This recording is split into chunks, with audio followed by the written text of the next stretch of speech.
Sound check 1 2 3. Hello, hello.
What's up, guys?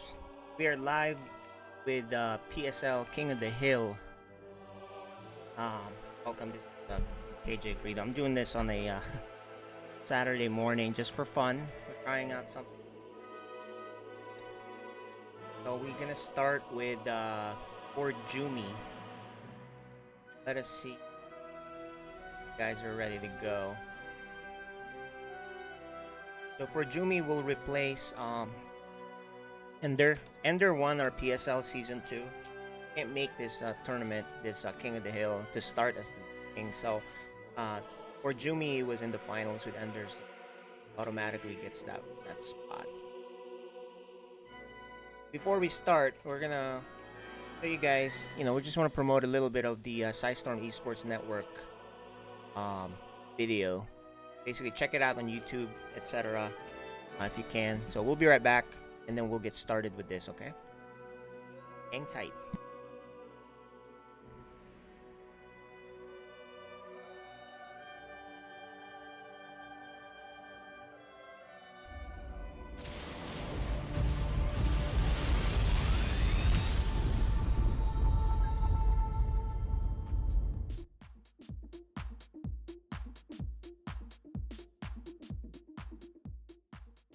Hello and welcome back to the SciStorm Esports Network.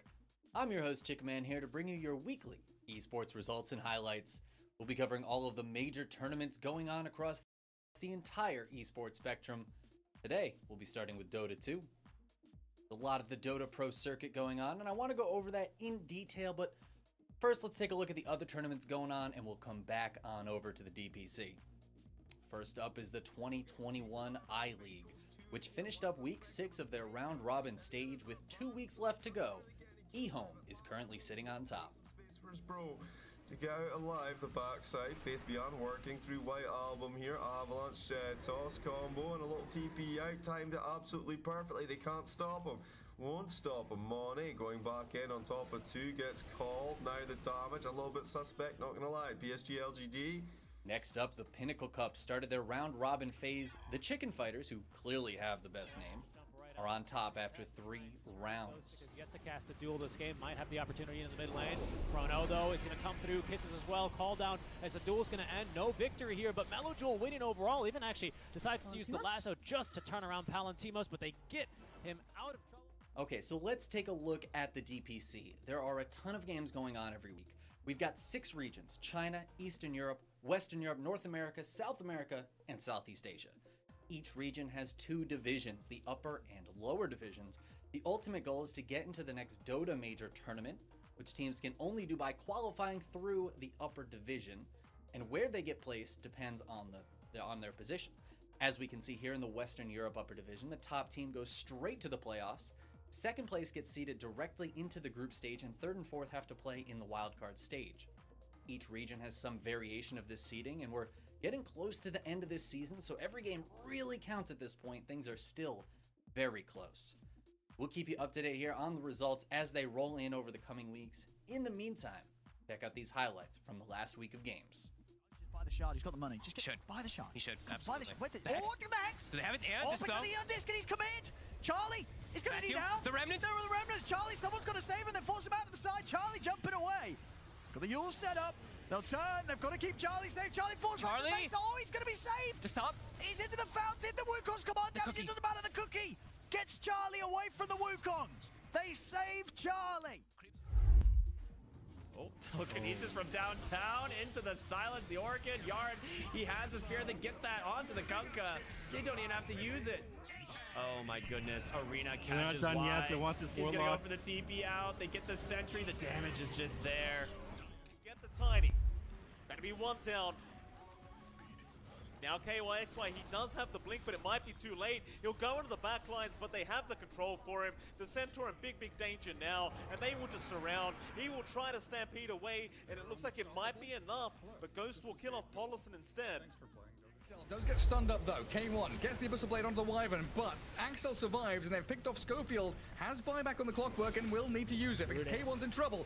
This Phantom Lancer is in trouble. They need to save him. Pops the man to the doppelganger, escapes from danger for a second or two, but K1's down. He's dead without buyback. He doesn't have a way to return to this fight. That's game over. That is game over. Infamous are going to take this series against Beast Coast 2-1. Boomy, not this clip. They're going to go in, ball lightning over. They've got the finger, they'll get the kill on a Boomy. They've got the sweep on Armel. They haven't taken away a lot of his mana, and FPZ's actually taken a lot of damage from the Sunray. They've got themselves the duel. Do they have the damage to get the victory? Yes, they do, just in time. Spock at 40. Maybe they can finish.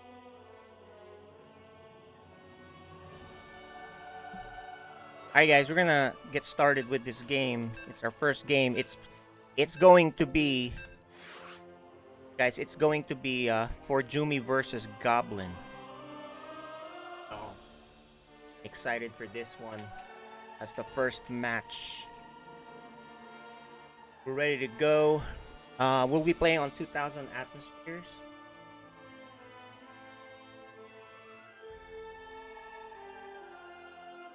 There you go. All right.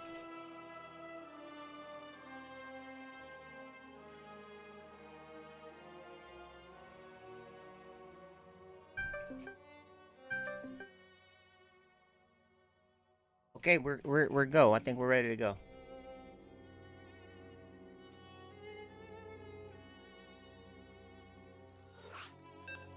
All right, we're hopping on this game now.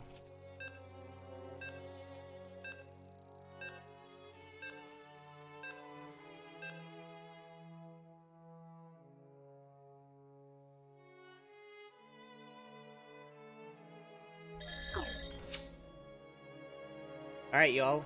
Here it is. Let us turn off all the cams. It'll be about the players now.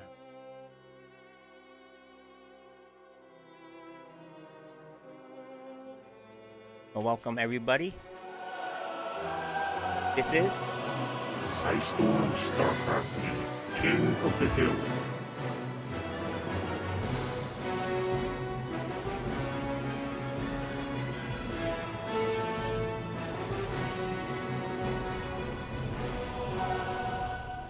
Alright guys, it's a best of one. It's King of the Hill. In the bottom left. ForJumy. And this European player here. You've heard of him before. It's first time in PSL. Goblin.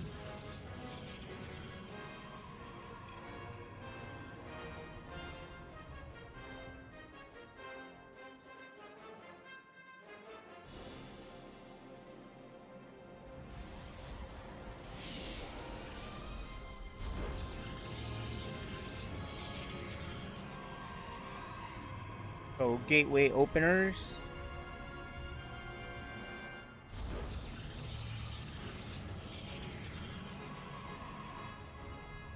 I don't know how Goblin really plays, but he's with Team Roddy. There you go, Rotterdam's team.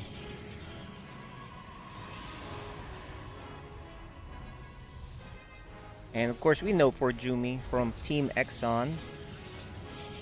Standard 2 gate for both of them. Alright guys, I'm not a high level player, masters, but not high enough to do super top analysis. I'll do my best here. If I miss something, forgive me. But so far, minus this proxy pylon, which will probably be a gateway, gonna three stalker blink harass this guy. Not blink. 3 stalker harass. 3 gateways with stalkers maybe. Unless it's a robo. Nope, it's a gateway. There you go. Now, does Goblin have a feel about this? It's hard to say, right? If he doesn't see any other tech, maybe.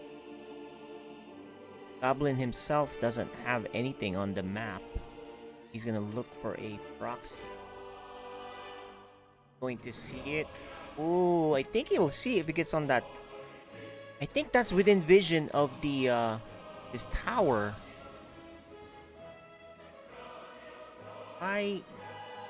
Yeah, why did he put it there where it can be seen easily? The Goblin now knows what's up. He knows this is a gonna be really aggressive stalker. Like a lot of them will just show up all of a sudden, right? Because of the production there, the extra gateway. You know how that can just catch you off guard. So, but he won't be caught off guard because he knows about this. He does have a Stargate with an Oracle, and he's probably gonna go around and look at that. Yeah, he's just gonna go get him. ForJumy may spot it actually with this positioning he has here. I think ForJumy then realizes, man, this can be seen by the tower, or I don't know why he didn't even bother to put that a little bit here to the left. Right now, the Oracle is gonna fly and avoid all that. Oh, never mind. Oh no, for good adjustment by Goblin, and he actually just expands anyway. I don't know, kind of dangerous. I've seen these three gateway stalker harass just explode, but then again, he doesn't have anything at home to defend. So there he goes, the attack, and on the other side, ForJumy has a little bit of the flow. Actually, I think he might have enough here. There is a shield battery, good micro, moving it back, energy, but he does push him back, and he kills a lot of workers. 10 workers. ForJumy pays for that attack, right? The Oracle will recharge. There's still no stalkers here. I think, okay, look at that. Did he cancel that? Yeah, I think he canceled it. He needs the money. And he's going to try to bust again. But by the time he comes in here, there's going to be an overcharge and of course, regular energy. Goblin looking good. In fact, he probably is making a Void Ray. There it is. Yep. More stalkers. ForJumy kind of has to do, has to keep going. The Oracle will come back, and there it is. I mean, that's GG. ForJumy can't bust him now with this, I don't think. There you go, and there you go. The winner. Goblin. Goblin is winner of this first match. Now, who do we have next? Who do we have next, guys? Get that set up and we'll show you. He's next to take on Goblin. Wins that match and get some straight cash home. Like we're gonna be on NA in this next match, so that may give you a clue, guys. Who is playing next?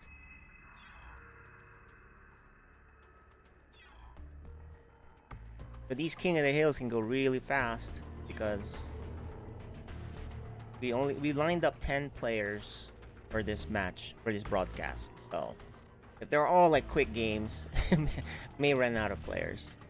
So if you guys want to play and you're a pro player, message Mizel. And pro, but I mean pro is, you know, mid grandmaster, right? Something like that. Not necessarily world class. That's okay. So we are now on NA. Let's see.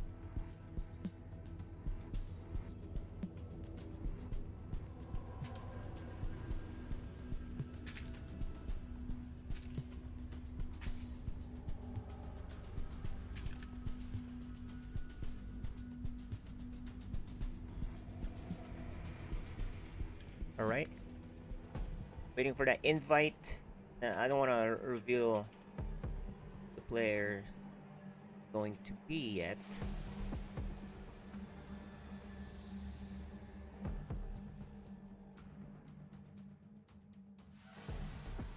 Hang tight, guys. Be hopping on.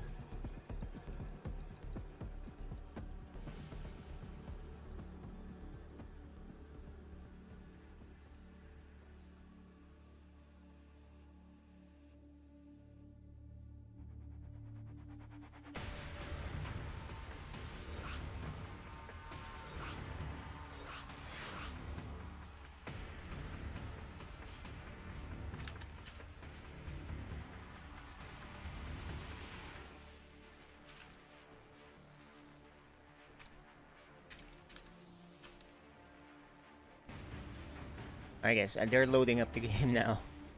Hang tight.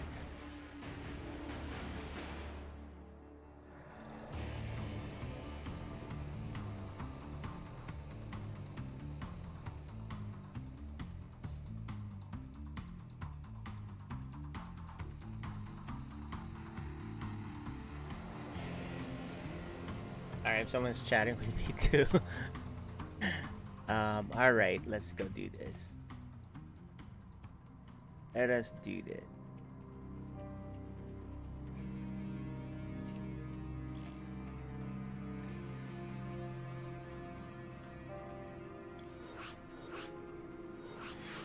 Okay, we're loading up into the map and I'm going to reveal the player.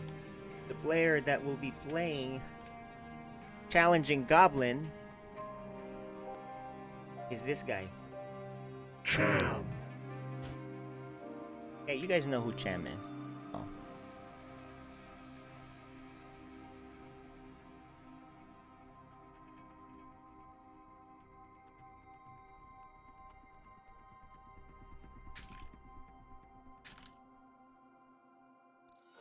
Okay, we're good to go. We're gonna start up the game.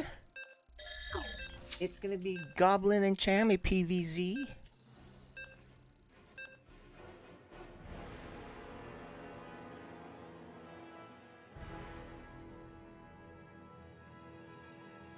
Welcome everybody again. This is Storm StarCraft King of the Hill.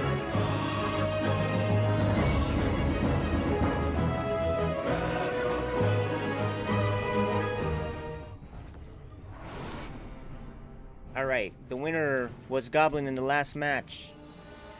So he's from Europe somewhere, I'm not sure exactly where. But here he is. Goblin. And the challenger, you know him, he's in Korea right now actually. Practicing and getting ready for GSL, he is. Cham. From Team Exxon.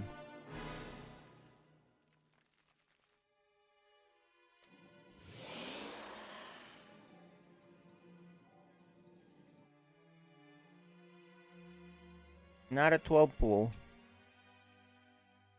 So Goblin does the normal thing, which is block. This is the new meta now, right? Where Protosses are looking for that 12 pool early scout. Hatch block, I think, and then the Cham isn't doing that. He actually is just going hatch first into the other location. No 12 pool incoming here. I gotta turn that off.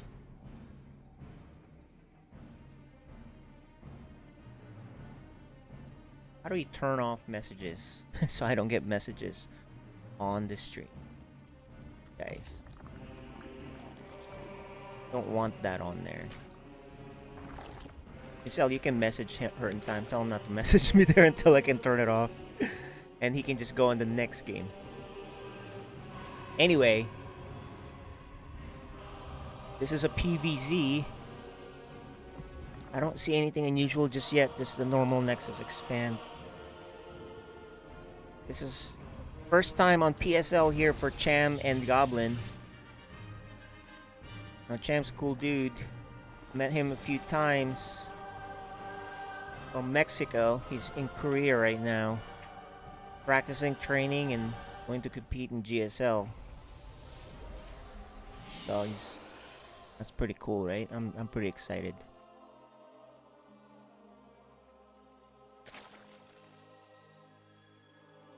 Pretty exciting to see players. And you know, the standard Stargate for Goblin once again. Cham's gonna take his third. He sent this Ling back there. I'm not sure.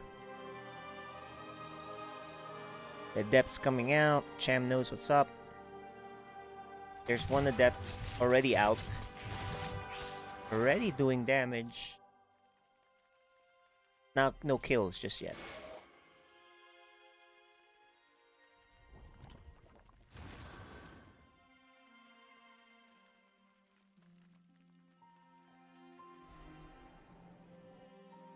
Their second adept is gonna join, and they're gonna one-shot the drones. Let's see how Cham defends this. Take some initial shots from the queen. He's gonna block with these lings. Gonna lose a couple of lings, but takes no damage. So, and he goes home.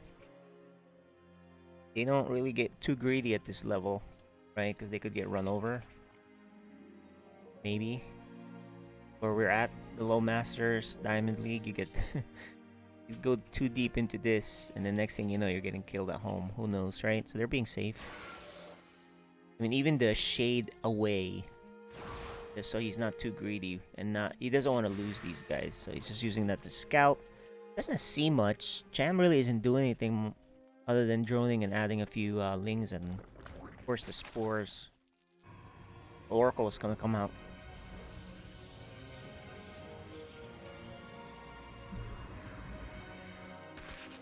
Thanks for that cast, Sushi. Welcome to the channel.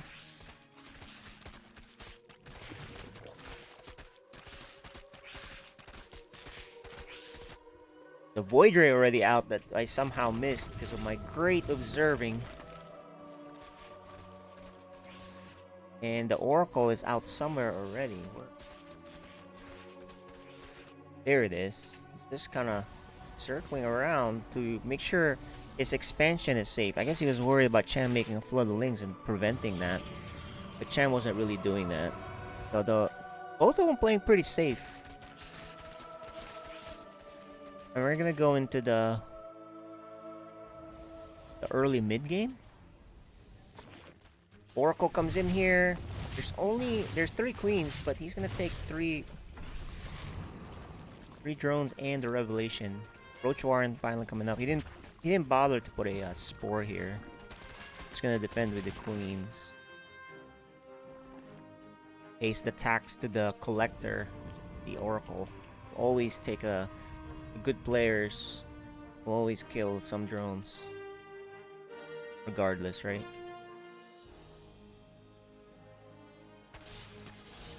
There's the Ling.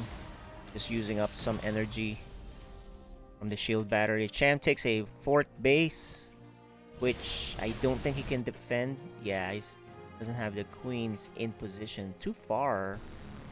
And this is... Oh, no cancel. That's a lag thing. No cancel. He loses that. That's not cool. He's playing in Korea, so the lag may be too high for that. I underestimated the lag.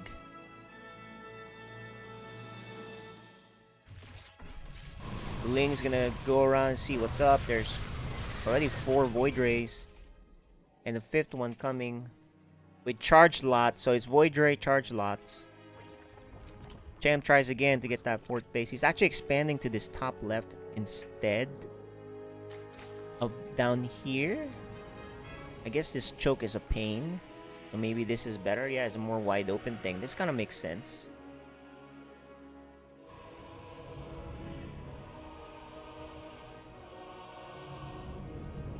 And yeah, Cham expands here for his 2nd too, not at 3rd. Now that I think about it, not this, just because of this choke maybe, so. A tag by the Oracle. Queen's constantly spreading creep.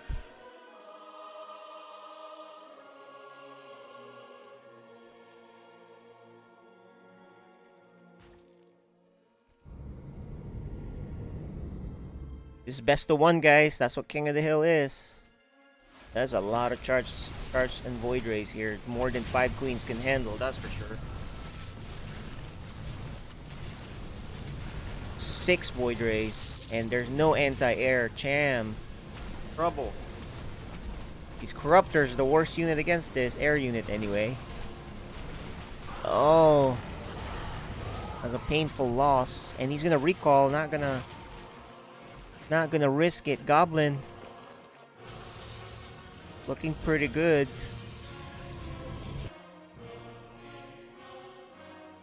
Look at the battle report there, all blue for Goblin. Cham gonna re-expand again for the 2nd time. An attempt. The 3rd time to expand, but the 2nd second re-expand, right? The roaches are just giving a little pressure. I don't think he expects to do much. He doesn't have any anti-air, so he just misses this expansion. He could have probably taken that. But he is gonna pee on the Nexus, the main Nexus. I don't think he's gonna get it in time. There's the healing here. He does find this other base, and he's gonna run back. He doesn't want to lose his roaches because he'll be trapped up here. So he just runs back. Cham's fourth base finally gonna get up about the same time as the Protoss. And Cham's now gonna open up the back door so he can have more avenues to attack. And he's just gonna stick with these Corruptors. He has 14 of them, guys, versus 8 Void Rays. Lots of roaches. This battle. He's trying to kite back. The storm is good. Oh man. Cham's in big trouble. Not going well for him here. Inefficient trades. But that's by, you know, that's normal given it's Corruptor versus Void Ray, and then there's storms and all that, right? Cham's kind of forced into sticking with this comp. I think he's gonna go for it now. He's bringing his queens. No queens at home. He's making new ones, of course, but this is the fight. He really wants to take it here. He feels like the maybe the storm is all done. There's quite a bit of Templars though, so there's still a few more here. Good bile. Actually, he tags one of them. Oh, these Corruptors are so weak, guys. Cham, by going for this, is now even more behind. Good dodge on the storm, at least.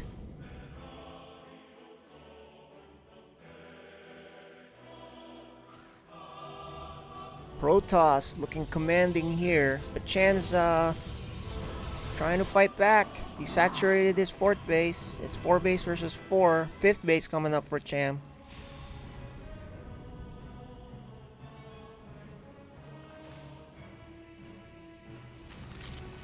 That's a lot of Corruptors, but there's a lot of Void Rays. So what is that? 23 Corruptors versus 11 Void Rays. I feel like you need more than 2 to 1.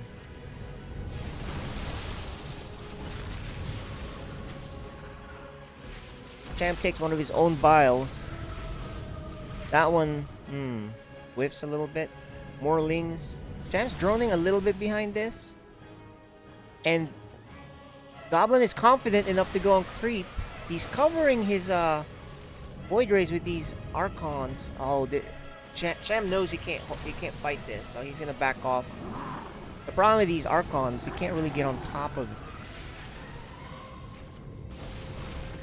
anything with his Corruptors. Goblin is at 190, almost maxed out. He needs to kind of get to these Void Rays without the Archons under him. Very powerful force here for the Protoss. And he's running out of time and bases. Cham is expanding here also, if you can kind of mitigate this, or at least clear out this army. But even if he does clear out the Void Rays, the ground army is so strong. I think he is going to clear out the Void Rays. But the ground army, like I said, is really strong. Can he max out with one more Void Ray left? There, no more Void Rays. So can he do this with just the ground units? No! Second game 1 for Goblin. Alright. Well, guys, Goblin is now on a row. In a row. Winning in a row. On a roll. I don't know what I'm saying. So hang tight. Let me see if I can get the a co-caster on. And some special guests. Alright, we got some special guests here. If you guys want to turn on your cam, I just want to say, introduce you guys.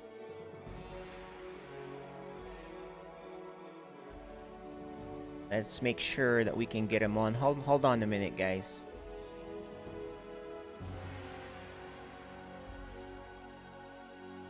I turn my camera on There to he this is. client. Okay, so we got Hurtin' Time.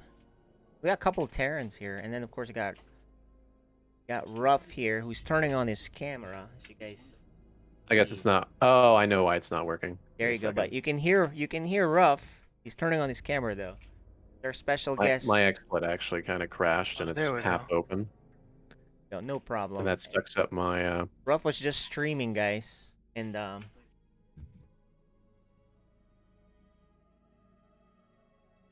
But these two Terrans are here to help me commentate a little bit, and RuFF will be playing also. So, playing later on. I'm not sure exactly when. We don't want to reveal that just yet. We already dragged him up though. But in the meantime, there he is. That's Hurtin' Time. What's up, man? How you doing? Good. And then we got There we go. RuFF. How you guys doing today? Two Terrans. I'm surrounded. Pretty I'm good. doing good. That's Yeah, the still pretty early on the West Coast. It's That's 8:30 in the morning. Yeah, you're on the West That's Coast like in San So Francisco. early on the East Coast. And East Coast is still early for gamers at 11:30, but it's prime time for the Europeans, right? Yeah. And we have a European here that just won, Goblin. I don't know if you guys caught the pass there, Yep. but okay. So let's see from Mizel who our next invite is to play. But you guys saw the list, right? The lineup that we have, right? Let's show you guys that. These are the players I'm showing on the screen now that we have, and in no particular order, because that way it makes it exciting, right? Maybe they can't plan, I don't know. And then you see RuFF there. We got Nice Estrella. Namshar's gonna play too. If not today, it'll be tomorrow, right? We planned 10 matches today, but depending on how long these go. Have you guys done King of the... I mean, RuFF, I know you've done quite a few of those. Tell me about your thoughts on how that works.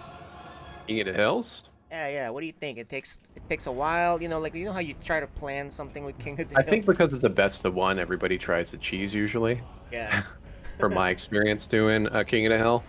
I know I was trying to do a King of the Hill recently, but I've got to get stuff situated before I can pursue that again. But I enjoy them a lot. It's one of my favorite kind of setups for games because usually people can jump in just casually and just kind of sit in the channel while they're doing their laddering, and they don't have to sit there for wait for their next tournament match for another 30 minutes and worry about leaving their game. You guys on So StarCraft, by the way? Yep. What's that? Okay, we're gonna invite you to go to the channel, and then we'll invite you to the game. Because it looks like we got it loaded up. We got a special person I want to introduce.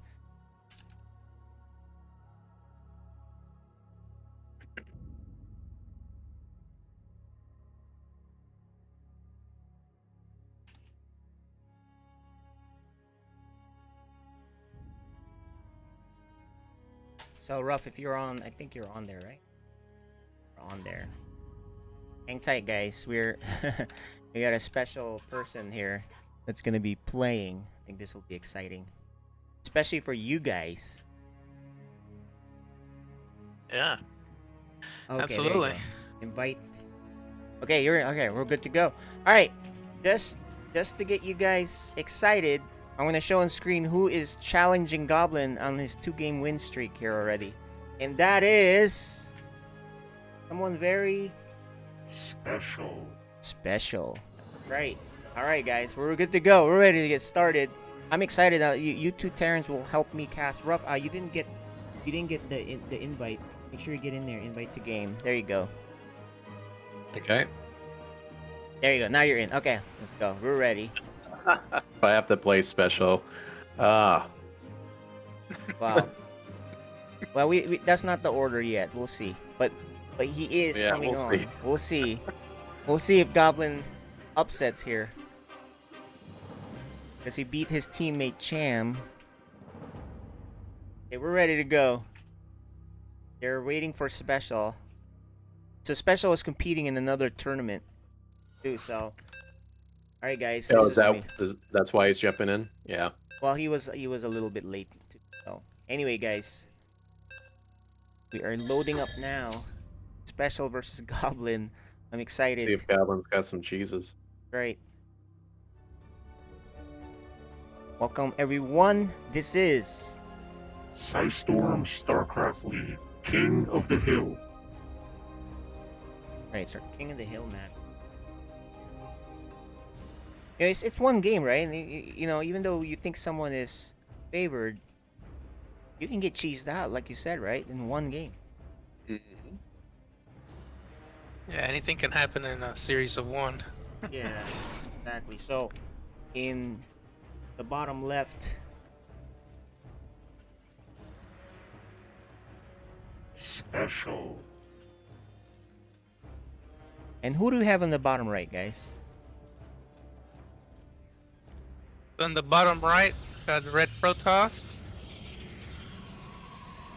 Goblin. So tell me, I know you don't like this matchup, RuFF. But what are your Oh, thoughts? definitely not. I hear this a lot from the Terrans, but they don't seem to mind the matchup against Zerg, but they hate the matchup against Protoss. Tell me why that is. I want to say less than a year ago, a little bit toward the end of the summer, they came out with a new patch for, the shield battery overcharge, which makes it a little bit harder to do any kind of timing attack through the front. Yep. So you've seen a lot of the tank, marine, liberator attacks just kind of disappeared. Mm-hmm. You don't really see those. Yeah. And then also the buff to all the air units for Protoss. So the Tempest Void ended Ray. up getting a new ability. The Oracle got, cheaper Revelation so they can spam the Sea Cloak, at 25 energy. And then obviously the Void Ray got multiple buffs. Yeah, the Void Ray changed the matchups quite a bit, right? Especially with the shield battery, you got the battery overcharge cannon thing, and then the Protoss does that against Zerg a lot too. So it's really been quite a change.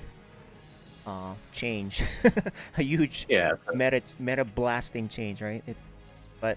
It went from Terran having the ability to do a timing attack to Terran having to, hit a little bit later in the mid game, more toward the late game with a big attack, or kind of try to cheese with Hellions or Widowmines. Yeah, I do see that a lot. A lot of Hellions or Widowmine drops. You've been watching the Terran pros. What are you seeing them adjust, especially the successful ones? Not just because they're really, really good Terrans, right? But what meta stuff have they been doing differently? They always seem to do proxies of some sort, and if they don't do a proxy, they try to distract the Protoss while they do some kind of harassment. So maybe they'll go in the front, or they'll do like a Hellion drop in the back, right? And then they might sneak in 2 Widowmines into the natural, things like that. Got it. The Terrans had to really adjust to the shield battery because of how difficult it is. So they try to target probes over anything else, and then they try to go for a big attack later with bio. Yeah. Okay. So that's good to know if you're a Protoss player. That's why you're probably seeing a bit more clever ways to get around not having. It's actually pretty interesting. I've never seen this before. Which one? The Mass SpeCial has 3 Marines, a bunker, and now he's getting Reapers. Yeah. Oh, yeah. It is very new. Yeah, 2 of them. It's like rough, like. And look at this. You can hop up here in this map to that side. So let's pay attention to that. Yeah, this might be a map-dependent build here because of all the ways you can get into the base.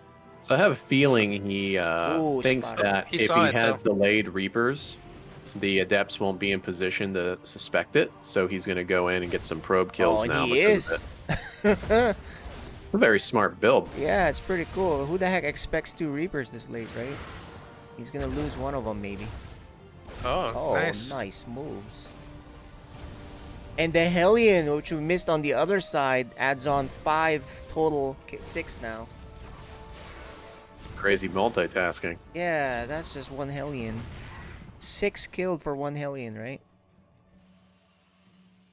He just canceled the Robo. Did he cancel it on purpose? Or he just... It was almost done, and then he canceled it, so... Was it canceled because he didn't want it to be seen, or... I guess he thought that, yeah, he's probably suspecting this timing attack, and he just needs the extra I money. see.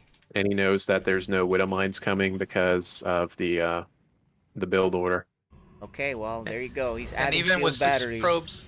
even with 6 probes killed, he's still ahead on the probe count. Yeah, that's kind of normal because of the what do you call that? The chrono. The chrono, yeah. Chrono Yeah. booster. But can he hold this? Their shield batteries aren't ready, and he is forced to fight.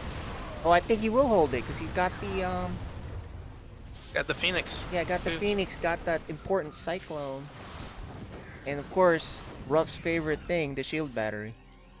Oh, yeah. Definitely my favorite thing. And look at that. The Phoenix nullifies the powerful cyclone, right? A pretty cool opener to do Phoenix with this. It also shuts down the mine drops and all kinds of things, right? So, and he feels like this attack is over, so he's gonna go now. Yeah, he's going to go back and just rally up his units and try to get Bio out now. Yeah, and look, now Goblin's gonna take advantage of that and take his third. But Yeah. what are you guys seeing here? It looks like SpeCial looks like he wants to really go double down here. He hasn't made a third command center. Yeah, that is true. Looks like SpeCial really just wants to all in, so I'm thinking he is going to pull SCVs. Oh. There's a good chance that the reason he's doing this is, you did say he's in another tournament, right? He was playing in another tournament. I don't know if it finished. Okay. So I don't know if he already won, finished, whatever, or eliminated, or he still has to play. But Okay, he dropped it. It's just super late. yeah, there it is. Okay, well, It seems okay because Goblin played very safe, so his Nexus isn't that far ahead. yeah, and he sees it now, the third command center. These Phoenixes are very annoying. They're fast, they can just get away. Grab what they can grab, right? Okay. He might be able to get some bio units there. Yep. Yeah, he will. You never know where they hop in and out. They're just so fast, right? Now, if you're Terran, yeah, I was gonna say, do you just build some turrets? You know, not too much, but a couple just to zone them out. Feel like you should. So I'm very curious to see what Goblin's doing. Obviously, it's Phoenix, Zealot, but usually you would go into Phoenix and Zealots and Colossus behind this. You know, he's on Team Roddy, and Rotterdam loves the Phoenix, and maybe he influenced them. Look at that. I mean, he is getting +1 on the air too, right? He's not stopping with Phoenix production. Yeah, exactly. I think he's definitely influenced by the owner. Oh, look at those Oh, lifts. he got all the mines. The lifts. Nice, Mike. Wow. But Taking out quite a bit there. yeah, he did. Ooh. Oh, jeez. Still though, I don't know. Can you produce that many Phoenixes off of just one Stargate compared to all this bio being produced? Right? There's a Well, point. he's chrono boosting them out. So. Yeah, but you know, when bio gets to this huge number, you're gonna need splash, don't you? He's getting +1 on the Phoenixes as well, so you Yeah. can try to pick stuff out easier. Well, here comes the big attack. If I were him, I'd wait for that +1. Yeah, maybe he's just trying to pretend that he's strong, and then Yeah, I think he's waiting for it. he's just trying to delay this No, attack he's a little going. bit. And he's going in this slow zone too, which is easier to kite. Yep. All the Marauders are tanking in the front too. Yep. Yeah, that was good The Zealot. positioning.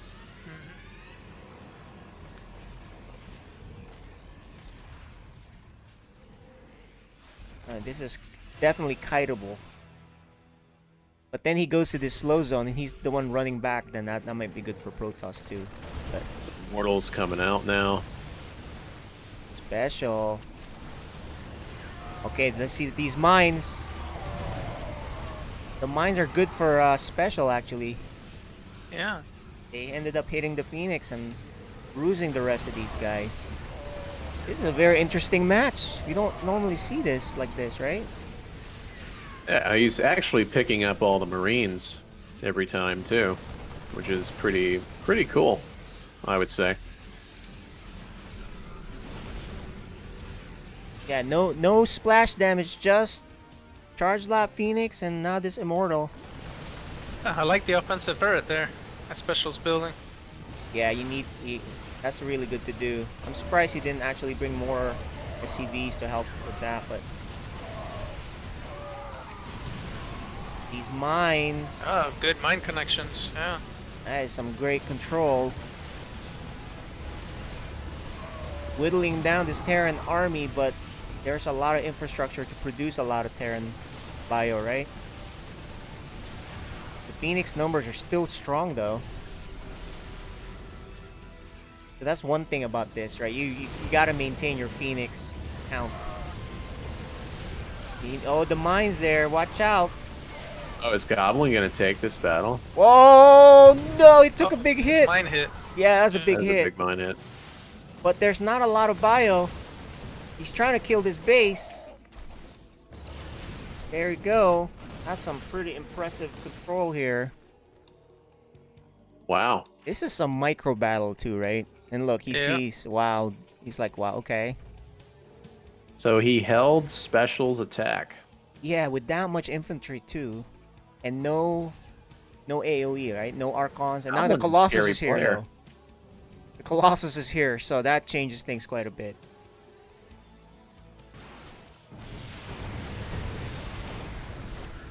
Probably don't want to take damage on this Colossus. There's 2 now. And what's the magic number of 3? That's 3. when they Yep. that's when they start swiping and killing easily. Right?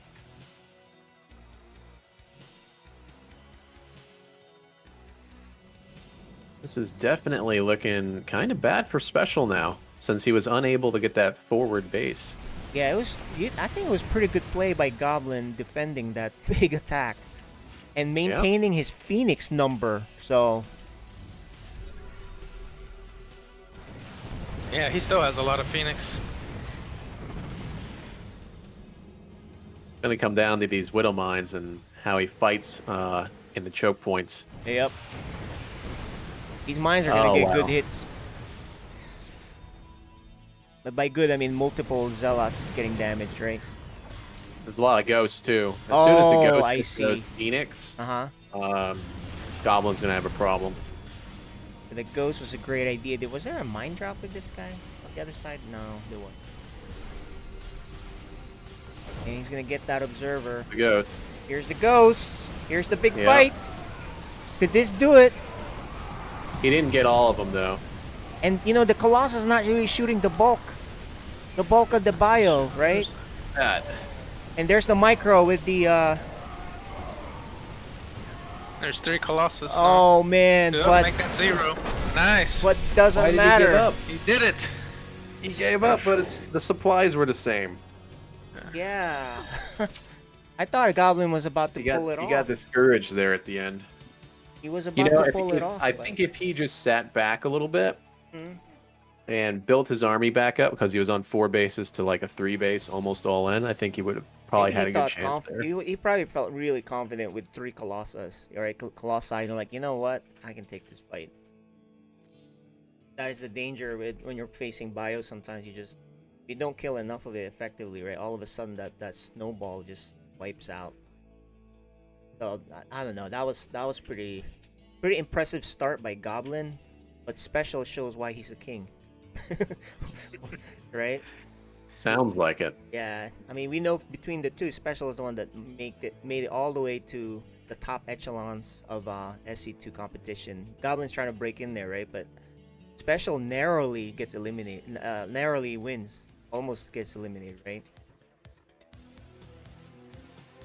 Yeah, that was very close. It was looking rough, pardon the pun, for for Special. Yeah, exactly. So, let's see who the next player is. I don't think RuFF is next yet, so Mizelle's setting that up right now. So we'll take a quick 3-minute break, guys, and be right back with the next match. Actually, no. I think they're ready to go. Hold on a minute. I think they're ready to go. All right. That was a very special play by SpeCial, and I'll introduce the next player. You know, so SpeCial is a special player. This guy is... Nice. It's nice. All right. Ready to go already. They're checking to see if the server's okay. But Nice and SpeCial are both in the Asian server, so they're good. You know what I mean? No lag issues there. Oh, no, we're in NA. Oh, yeah, we're in NA, but we're playing on Singapore, so I guess that's okay. We're just observing, right? So, no problems. So this one will be a Terran versus Protoss again. So, let's do it, guys. You guys get to see another TBP. It feels good though to see the Terran win, right? Last game was there's a going to be a little bit more cheese in this one. You think so? I have a feeling. Nice isn't so nice. Yeah. All right, guys. Welcome. This is our. I think this is our fourth match of. SpeCial StarCraft King of the Hill. Fourth match of this King of the Hill that we got. Nice, you think is a lot cheesier, right? I have a feeling, yeah. I've seen a couple games. All right, guys. So SpeCial is the current king, and here he is in the bottom left. SpeCial. From Team Exxon.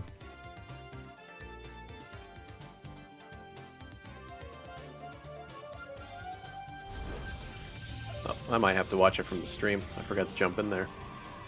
Oh, that's okay. So I guess it'll be Let a you little guys bit do the delayed. casting. Since it's delayed. And in the top right, we have... So I think RuFF can tell us some high-level strategies. Probably not game by game, play by play, because he just didn't make the. Oh, and what we're seeing here is a proxy by SpeCial right there. By the natural. Yeah, that's how Terrans win. but in this, you know what though, RuFF, and I've seen you do this personally when you played me on Ladder many years ago. The barracks right at the natural, behind the minerals. So this is really. Oh funny. wow. That's yeah, really I haven't gotten close. there yet. And I think this is because there's gases already, so either it's a marauder thing or just really fast reapers, right? But he's getting a second gas, so I'm thinking it's more than that.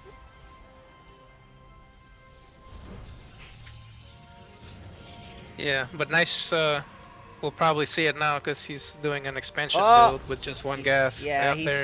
saw the guy coming from up there, but he doesn't check. He hasn't seen the barracks. But he does chrono a He zealot. makes a zealot. Yeah, and if you see where he's rallying the gateway, he knows something's up. Yeah, behind this, a fast factory. That's why he got the second gas. And now he'll confirm the super fast proxy reaper that'll show up. But his zealot's already there, so that'll help with the micro. He's a little bit supply blocked, and there you go. Finally, he can make the stalker. You know, losing one or two to this is okay. One or two workers, because it's so fast. He's trying to hunt that one guy. Look at him. That one guy. Look at how fast that shield is regenerating on that probe. Yep. And and he saved the wow. Reaper. Wow. And no damage. No real damage, right? I mean, he forced him to make a Zealot too early. But no real damage. SpeCial expands now. So I think... What is the next step here for Terran after a failed... Oh, there's more. There's two Reapers. Actually, there is a shield battery at home, so... But there's... He doesn't know about the Reapers. Nice is too far ahead. Trying to kill that barracks. But now he loses two workers because he was out of position. Oh, the double grenade. Nice. Yeah. So I guess we could ask RuFF what do you usually do, RuFF, when you don't have, you know, the damage you really wanted from the first Reaper that you proxied so damn close? Since it's just single racks, it's not too much of a big deal. But when I do something like this, I try to go into like cyclones and mech. I haven't caught up in the game yet. I think that's going to be special. It follow is. up as a cyclone. Yeah, what actually Looks he's gonna like do a is Banshee with Hellions Cloak. and Banshee with Cloak. Yep, I was gonna say I wanted Very some cyclones, but it's gonna be Hellions. Blink for So the he's Protons. going for that probe harass, basically. He really wants to go get some kills with. That's what it is, right? When you have these Hellions, there's 4 Hellions now and 2 Reapers coming. He's gonna try to bust through and kill a lot of workers, I guess, because he was expecting a wall. That's why the Reapers are perfect for it too, right? There it is. Instead, he bops himself. Nice, getting some good 3 pro kills there. Yeah, 4 workers. Body blocking. 7 workers. And I think that's it. 7 workers for 4 Hellions and 2 Reapers. Is that worth it, Ruff? I would say it's kind of worth it. This Maybe like early? an even trade.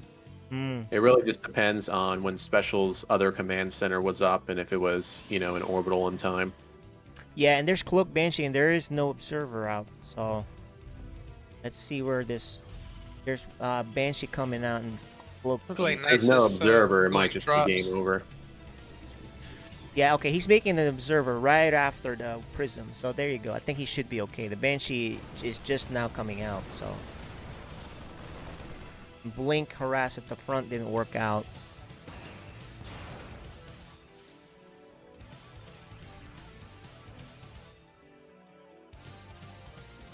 There's 2 Banshees, actually, with Cloak. Where So 2 Banshees is what you need to like kill probes, right? With one shot each, right? Yeah, exactly. But we do have a shield battery though. Well, shield battery doesn't matter when one shot. Yep, that's true. Yep. Nice, he's getting a lot of pro kills now. Yeah, 7, 8. This is getting out of hand. Oh, but on the look at other the side, the minimap. blink though. Yeah. He is killing a lot of workers too. And actually, Special's he's gonna pulling turn. us in. Yeah, Special's gonna go home to try to help out with his Banshees. So this ends up actually pretty good for Nice. There is a tank and a Marine. He probably has to blink to the tank, but actually he's just gonna go down at the bottom and kill more workers. The Prism, where did the Prism go? It's still there. And he's gonna ravage the natural. Forcing Special to lift. Nice move for Nice. It's really hard not to do the puns with these guys. Yeah. Right? I mean, even with RuFF here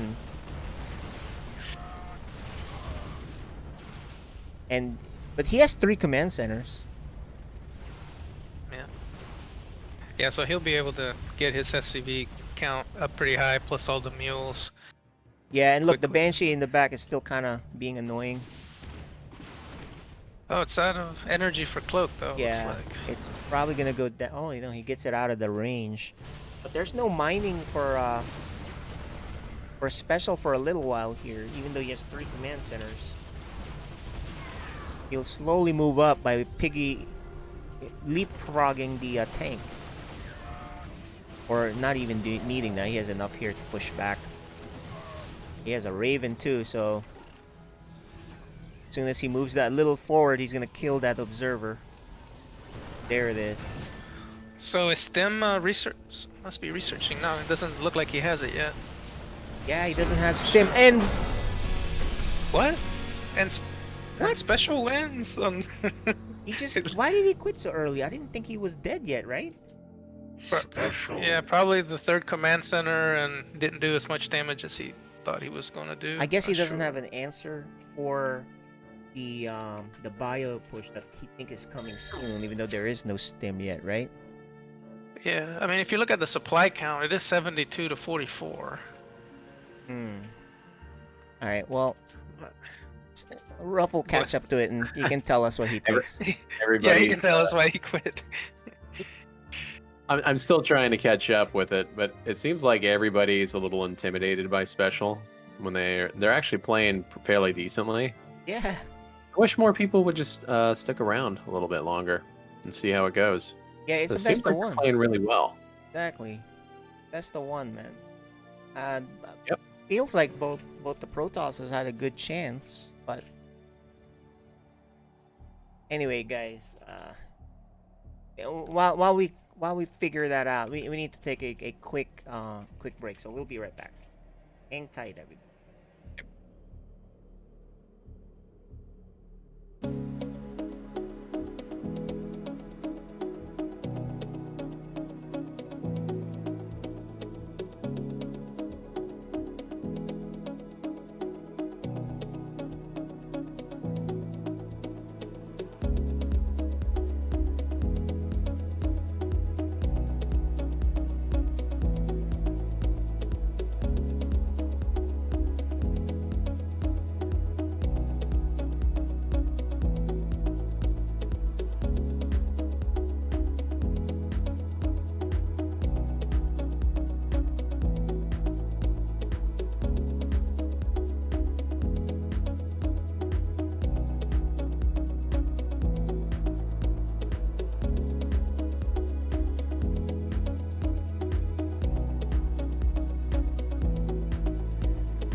And now they Meanwhile, need Bristles found Juve. Well, actually, Bristle got recalled in. Okay. Watch out for Luna, guys. Watch out for Luna. Nyx is going to buy back, and they've got the outpost to TP2. Luna coming in with the Eclipse, doing a hell of a lot of damage, and they've got no answer for MP, except the disarm, which is not a bad solution here, with the Dark Portrait as well, doing some good damage here. Bristol, he needs to turn his back away from MP. He's still going to die, even with his back turned. He still gets brought down. MP is just unkillable, doing too much to these Radiant heroes. Linus, be careful. Ooh, Linus is getting killed by the Spectre solo pretty much. Yeah, Spectre moving in, trying to get this kill. They'll use the hot, great hook shot going in on the right panda. They get the kill, they'll use the Doom out of the Light Stealer.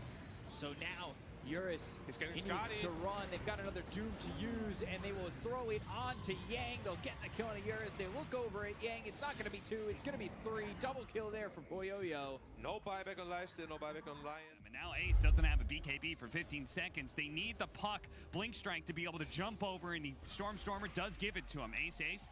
He's running himself out of here, but Stormer is going to get caught in the process, and Mind Control may get burned out, but Ace. RMN spots him. He's going to be hit by another Flame Break. BKB just came up. Oh, he had it. He didn't. All right, let's go ahead and close the book on Dota for this week. While we're talking about busy games, why don't we hop into some CSGO action? Never a dull day in Counter-Strike, and this week is no exception with 6 big tournaments going on simultaneously. We'll go in alphabetical order to make it a little easier to follow, starting with the Blast Rising 2021, which began this week. Hey guys, we're back now. We're back. There you go. All right, we're back here. Ruff, you had a chance to catch up on the what are your thoughts on that ending? So at the end, it looked like the supplies were very even. And then the Stalkers kind of just tried to bounce on the tank, and they just kind of got wiped out there. Yeah. I don't think it was, well, he was on 3 command centers to 2 nexus, so it probably was over at that point. Yeah, especially with that kind of a player. Anyway, guys, we're loading on to the next game. Here's our special player here, taking on special. It's PippiNs, the Terran TVT, huh? Yeah. Okay, well, TVT. Psystorm StarCraft League, King of the Hill. So See how that goes.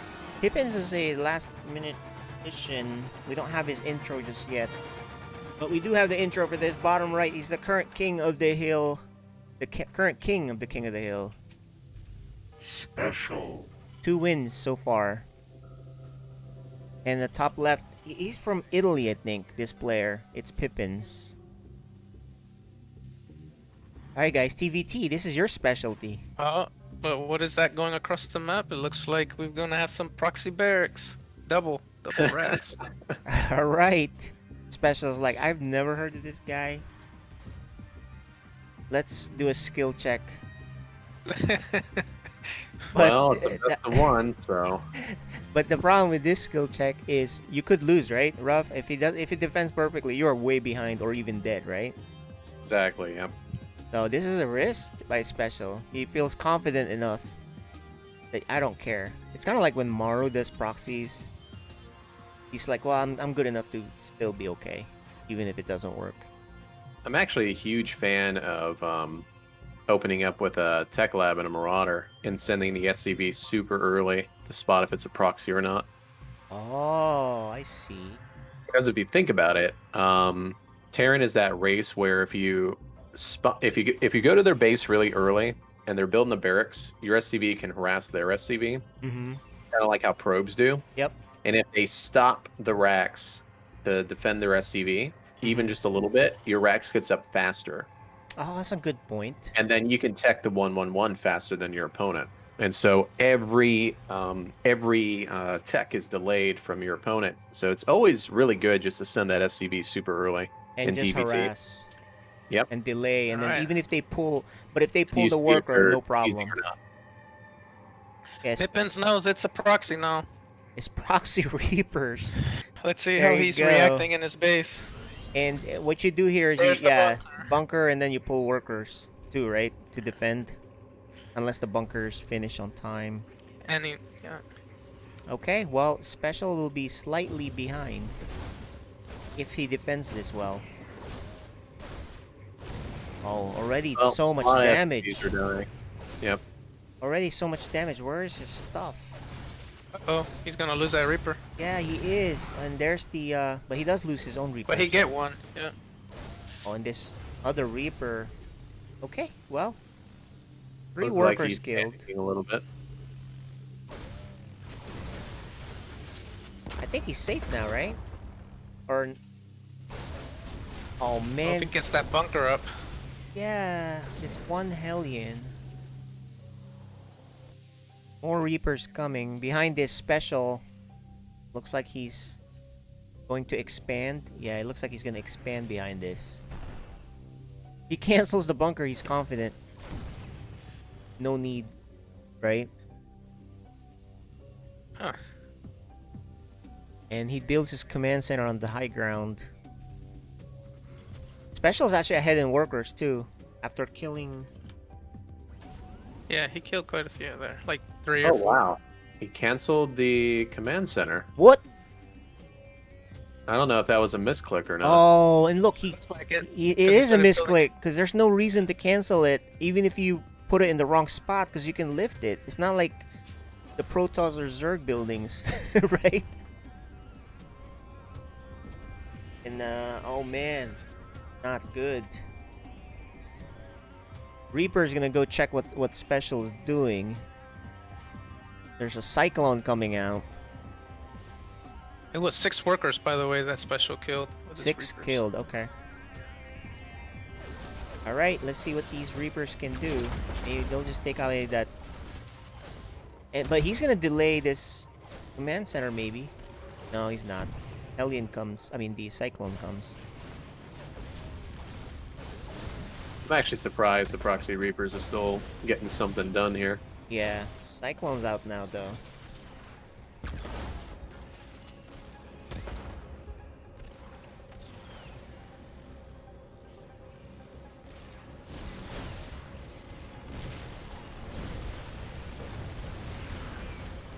Target firing his Cyclone. But you know what? I think that was a mistake because he lost all the Reapers there.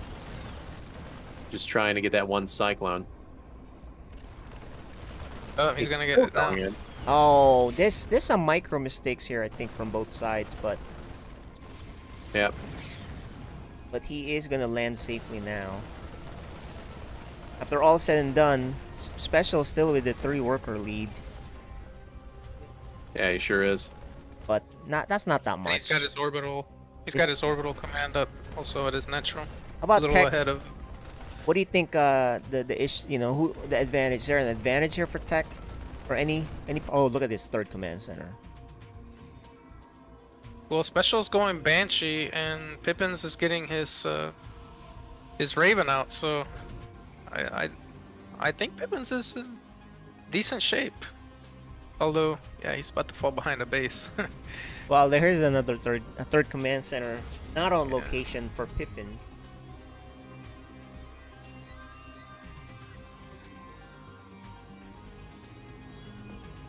PippiNs is playing this really well. You agree with this, RuFF? Because I'm seeing a 5-worker lead, but tech-wise, I'm not good enough to tell what's going on. The fact that it's SpeCial is actually playing pretty good, yeah. Yeah. I do feel like there were a few mistakes with the micro battles that could have put him ahead. Yeah. Other than that, pretty good.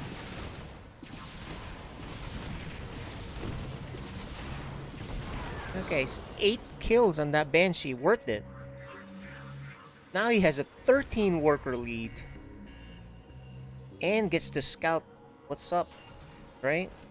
Look at the infrastructure coming up for SpeCial, too. He's got more buildings. I mean, that's something. Walking into Cyclones here. Oh, man.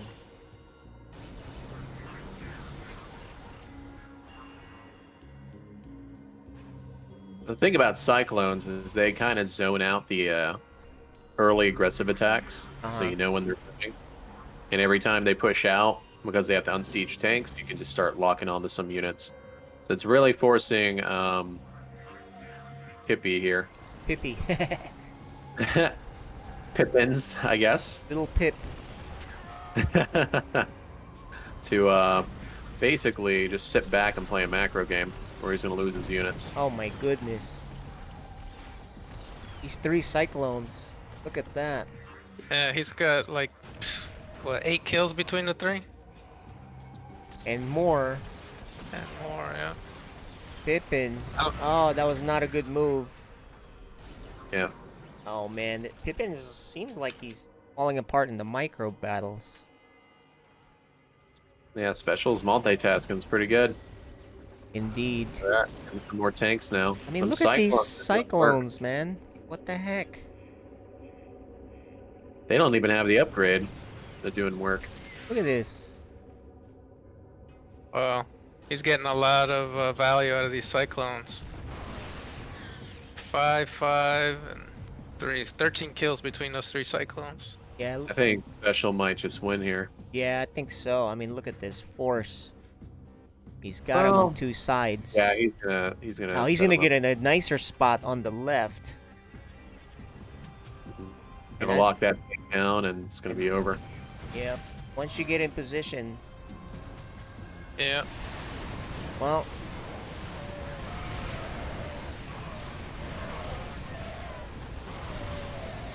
Just not enough.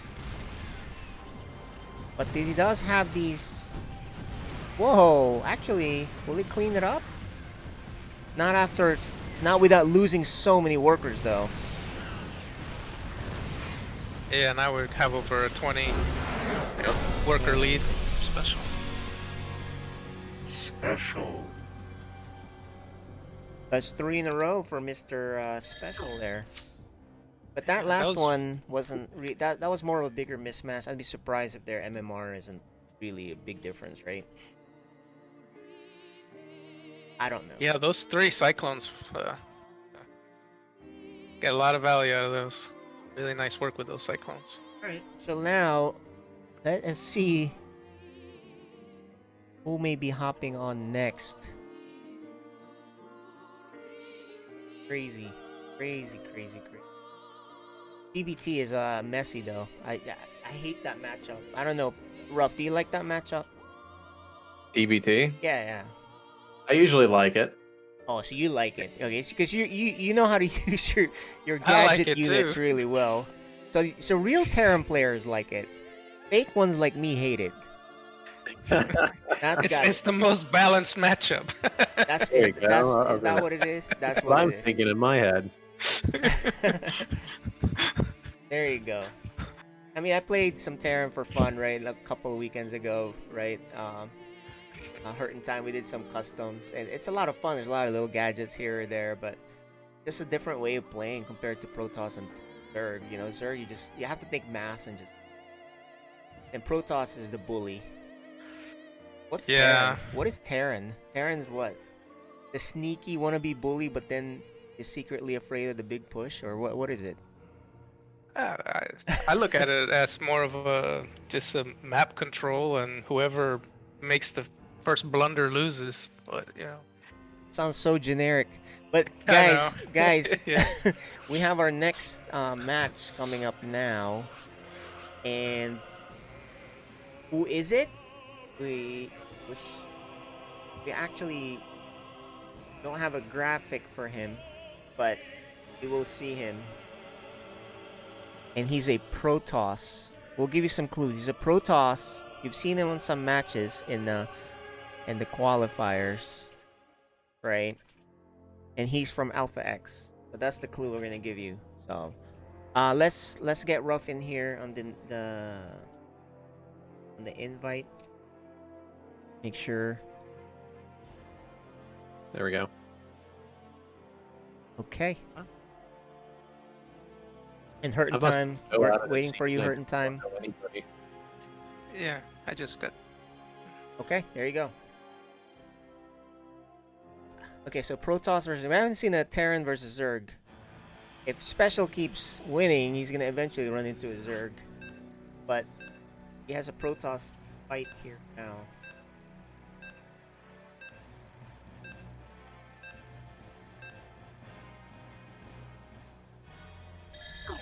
Alright, we're gonna load up now into this game. Welcome everybody. This is Storm StarCraft League, King of the Hill. That's 3 games in a row for SpeCial, right? So do you remember how long Goblin kept winning? Was it 2 games? 3 games? I think so. He won 2 games. Okay. So SpeCial is the longest streak so far. Top right. How many games in are you? Oops, sorry. That's okay. SpeCial. I'm sorry, what did you say? How many King of the Hill games have we had so far? I don't know. 3 plus 2, I would guess. Just because of those 2 guys. And bottom left, Alpha X is Arrogfire. We don't have his graphic yet, but he's here nonetheless as Protoss. He's seen the games, I'm sure, right? He's gonna go with his best cheese against SpeCial. I think.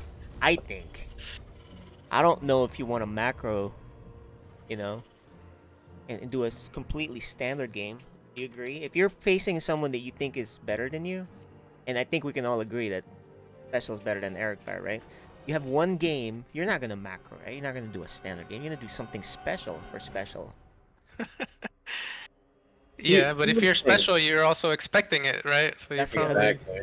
So maybe you fake that you're gonna do something weird, but you're actually gonna take a lead because SpeCial will play safe. I don't know. That's what I did when I faced Huck in one of the Cheeseadelphias. I was like, you know what? I know he knows I'm gonna cheese him. I have no chance of beating that guy anyway, but I might as well take advantage of the free expansions because he's gonna be safe. But you'd be surprised. I faced Scarlet in an online thing, and she just cheesed everybody. It's just like, no. Just like, whatever. I don't care who you are, even if you're not even if you're someone I can beat, I'm just gonna cheese you like 13-12 or something, right? So I guess you can never tell. You don't really know who's gonna play what. Okay. Is this a wall? SpeCial going with a reactor. Reactor expands, skipping the Reaper. So tell us about that. Why is that odd? Against Protoss especially. I guess it is safe versus any kind of aggressive play, especially any kind of Void Ray, right? Because you're going to get a lot more Marines a lot quicker, especially with skipping that Reaper. Yep. And it looks like the SCV was able to scout that there is an expansion, so he's going to be relatively safe doing this. I have a feeling he's probably going to go with the Marine Cyclone again. just for safety. And maybe try to do like a sneaky timing attack behind it. So you mass up enough Marines, get a Cyclone, and just go push and see what you can do. Is that right? Yeah, with the medevac, it's one of Special's special builds. Yeah, and he spotted it. Good scout here. He spotted the Twilight. And He man, did the early reactor a couple of games ago before Reapers. Remember the Reapers were delayed? Yep. you know, Arrogfire already took so much damage on his Adept. He's not doing the Reapers because of the wall off in the back that the Protoss did. Now, it might be possible that he is doing that medevac Marine Cyclone, and then he's going to try to attack the Psycore from the low ground in the gateway. Yeah, because it's in that spot. Oh, I saw him build a tank first. Oh. Okay. It's like a conventional 1-1-1. Oh, maybe he's just going to attack the side with 1-1-1 tank because there's no shield battery to defend that area. And then that'll give him leverage to I push see. the front. So you're saying he's going to attack on this side where the Reaper wall is, take some free damage or kills on the buildings, right? Destruction on the buildings, and then go from there. Is that right? Yeah, and then he's probably going to hit the front when there's no Psycore, which means no Stalkers. Yeah. It's my guess, That's but a we'll good, see. That's a good point. I've seen that happen to me when I do this. my Reaper wall here gets targeted. And he's bringing SCVs. Oh, this may be a tank bunker push. 2 tanks in the medevac and going to do that side attack probably. Now, it's up to Arrogfire to slow this down a little bit. He does spot it with his Prism. And the tanks are boosted by the dropship. Oh, yeah, but man. if he gets dropped, He's not distracted to go he's back. going to have a hard time to defend, yeah. It's DTs, guys. Wow. Actually, Oh, that's look at even that. better. He's already prepared for it, though. He's getting those turrets up quick. Yeah, he got the turrets up already. At least not on the natural, main. but- Yeah. Oh, and he's not microing. Arrogfire loses his Prism. There goes his chance for continued damage, and he might just die here at the front. Oh, man. That Prism, of all things to lose, that's the one thing you don't want to lose, right? Yep. Nice defense of those DTs. And now, because of that special, can just keep attacking here, even with a DT here. Plenty of guns, though. Yeah, that's what I'm saying. If he had the DT on the other side, he could do damage continuously, or the Prism. But although this, I think this is game. yeah, it's game. It's too fast. A 5-6 minute game. And we just saw some blunders, some control blunders with the Prism, right? And that really just ends your aggression completely. Aaron just feels so much better. No Prism on the other side. Okay, right? Yep. I love these turrets he's building offensively, so he doesn't have to continuously scan. Oh, nice micro on the tank with the medevac. Yep. How much scans does he have still? He still has a lot still.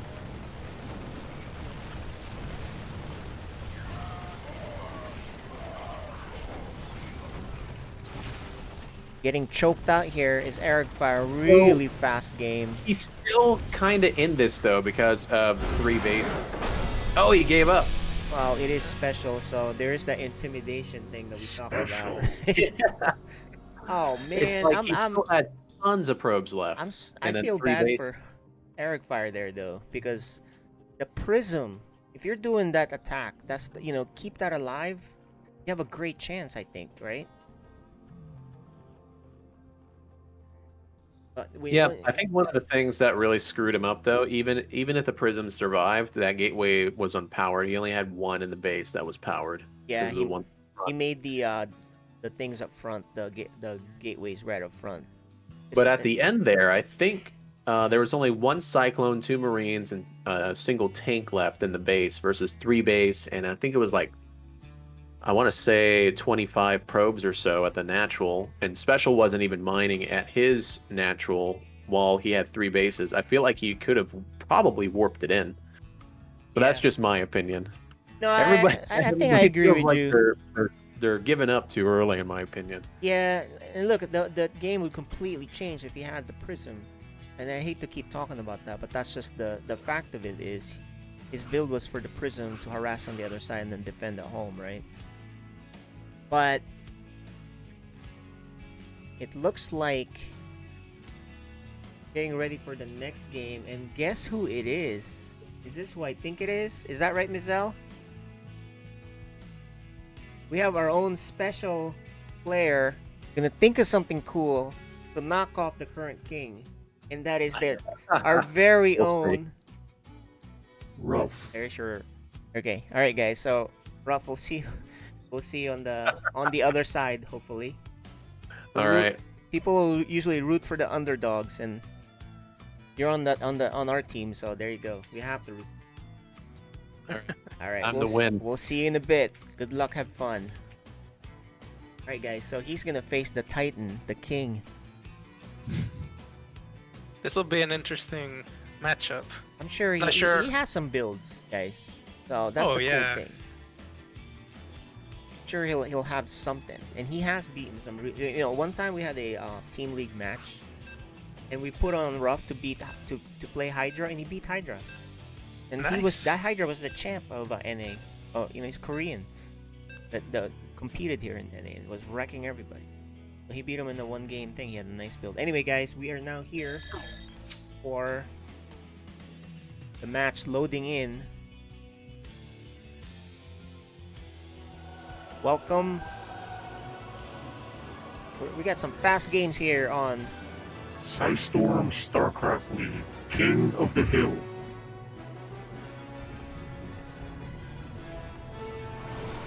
All right. In the bottom right, he has a 4-game winning streak. The current king. SpeCial.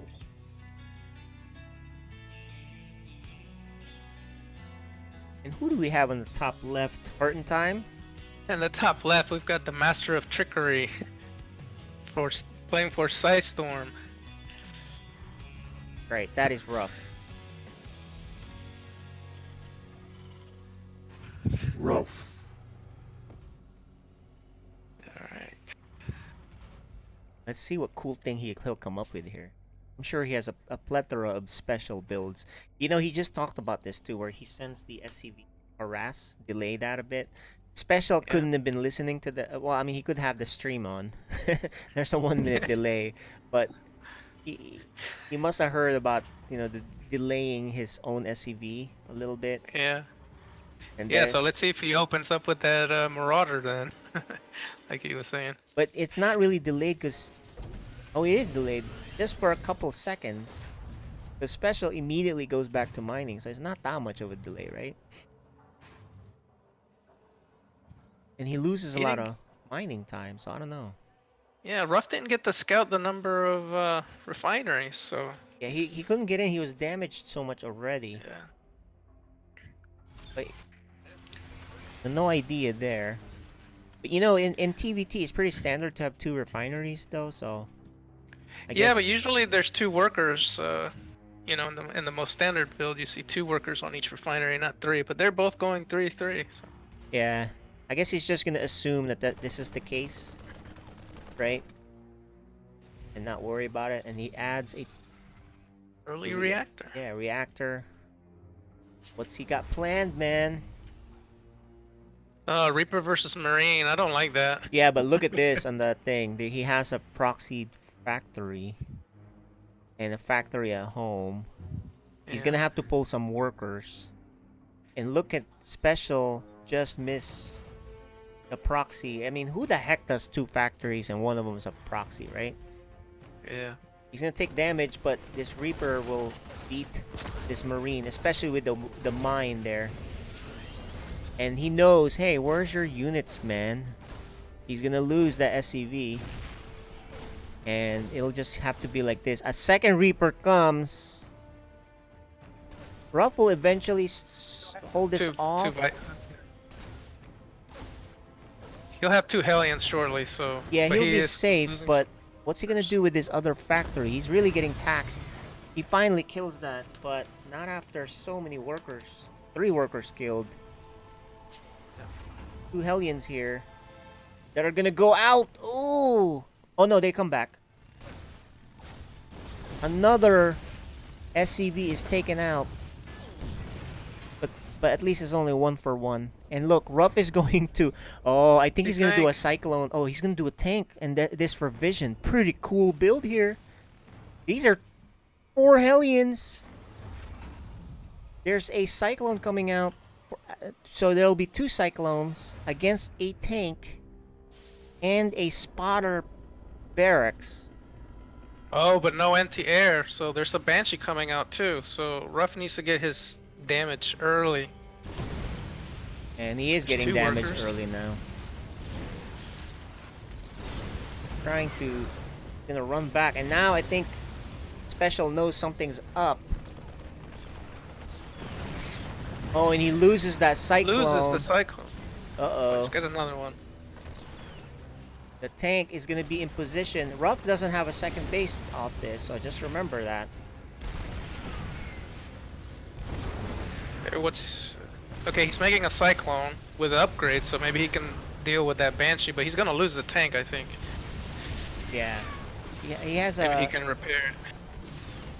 He's gonna run back. Oh no, he has to attack, I think, because he's gonna lose it anyway. He might as well get something out of it. And it's just gonna fall a little bit short of his goals. We've got a huge worker difference now. Yeah, and now he's gonna lose that tech too, so I think this is gonna do it. He tried, but the Banshee ruined his plans. Right? I think if he didn't have the Banshee there, he would be okay with the tank. Oh, the upgrade was almost finished.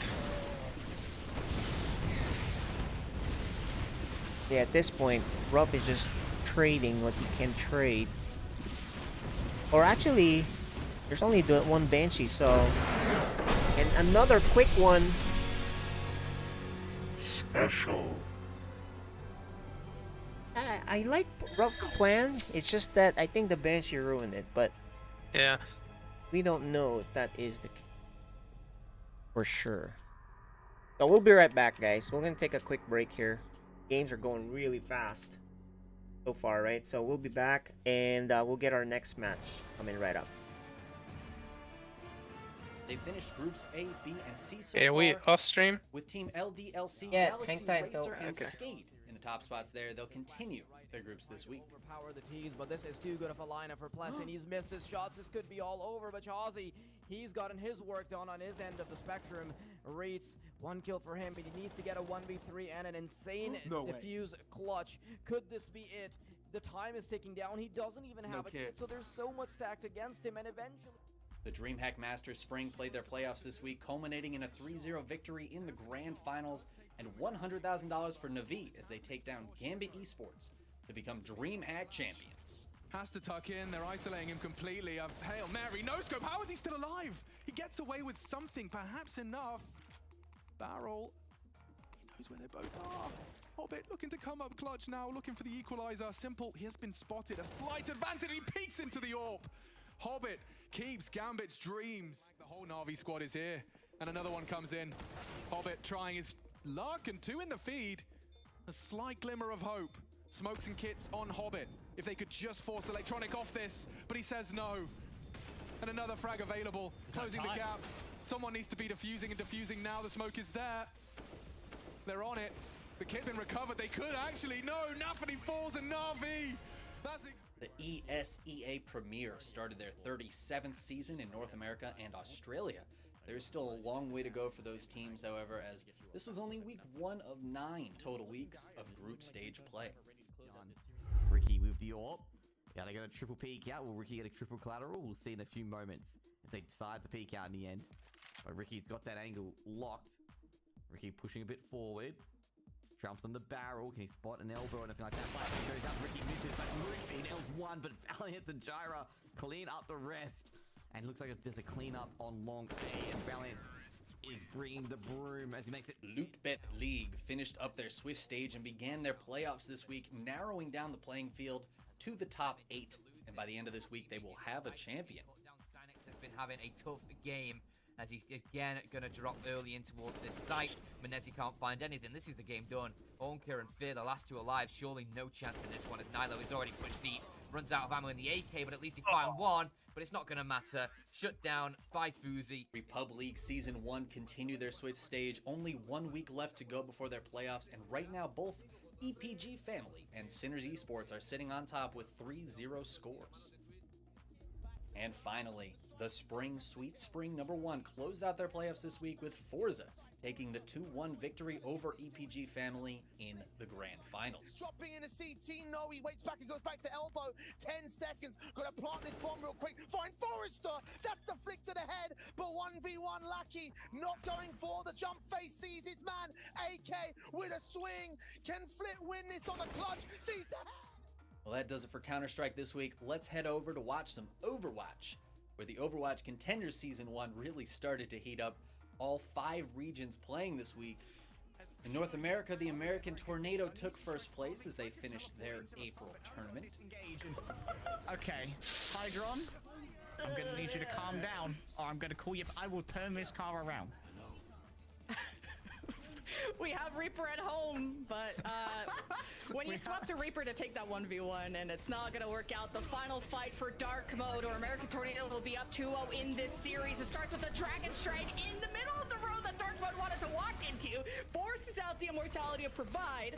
They are still standing. A little weak, still wobbly, still standing. That's all that matters. Gravitic Flux now from both sides. Who will be getting more value? Dark Mode don't have enough viewers. They don't have enough. Down in Australia, the Dire Wolves took a 4-0 victory in the grand finals over Ground Zero Gaming. Something huge from this Deadeye, but nobody's going to give him the time of day. He's just going to have to send it into the wind, and it's not going to be enough. Dire Wolves, once again, they're going to throw their own bomb into the backside. Think has to turn around, but he's going to lose his shatter.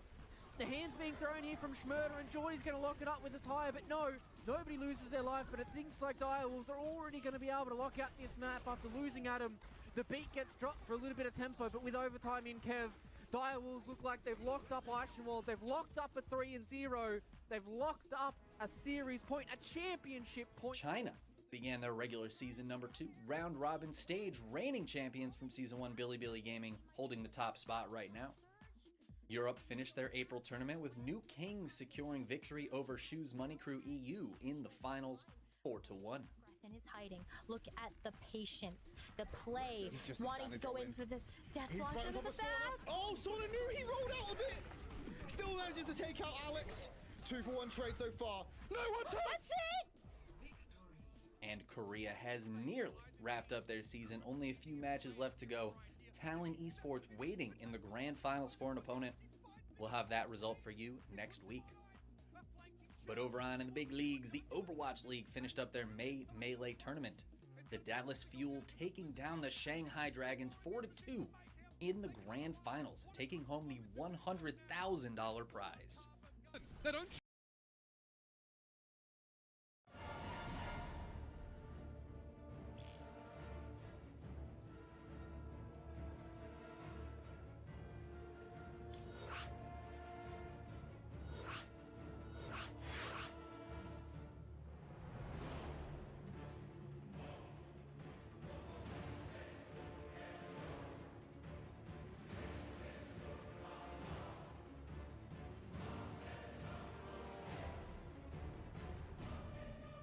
Breakfast of Champions.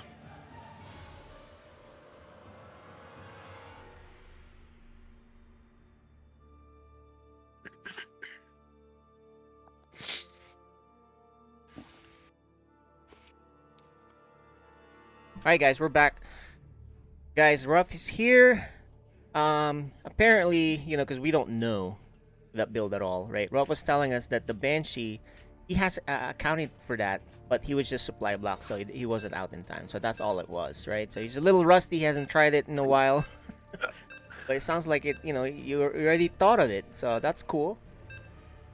Yeah, so you do one tank and then you go straight into Cyclone because you never know if they have a Liberator or a Banshee. Yep. And due to the supply block, it's just obviously the Banshee's out sooner, and that messed up everything. Okay, well, we're hopping on into the next game, and you'll see who it is right there.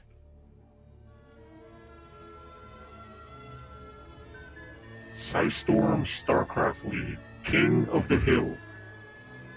So SpeCial now has 4 wins in a row. Is that right? Or 5? 4, right? Oh, 5. This is his 5th 5. win. Yeah, his 5th win. All right, well, the guy, the current king, 5 wins in a row, as we said. SpeCial. And wow, who do we have here? I know, RuFF, you know who this guy is on the left. Bottom left. It is Kas.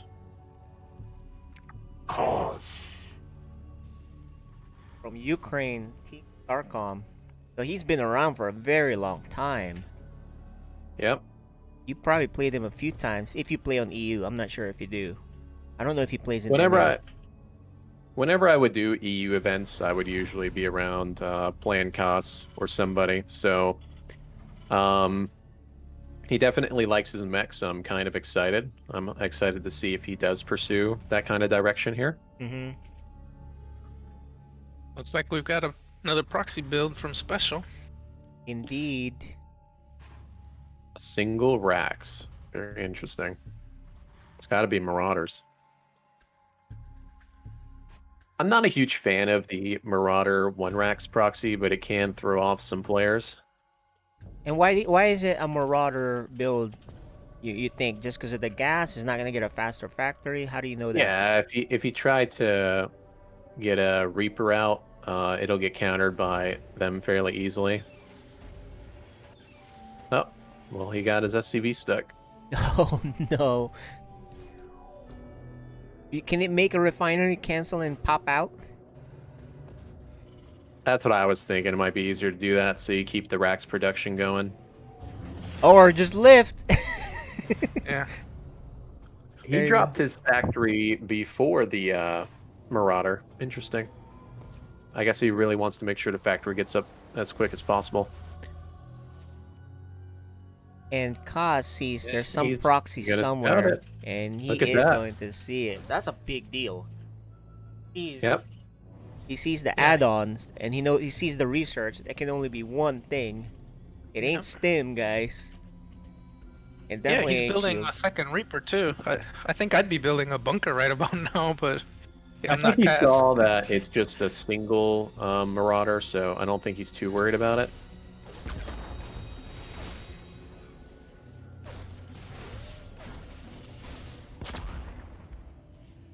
Yeah, he has his Hellion coming out, but it's still 2 scary Marauders. You know what I mean?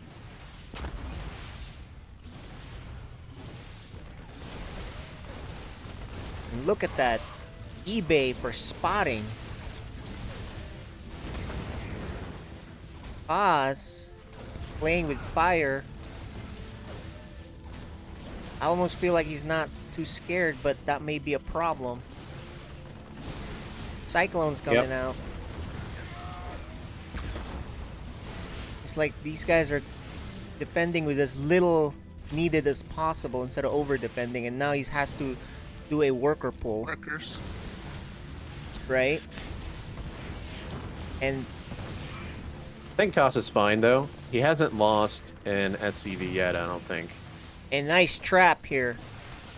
Yep. And he sees the Cyclone come out, but SpeCial already has a command center building.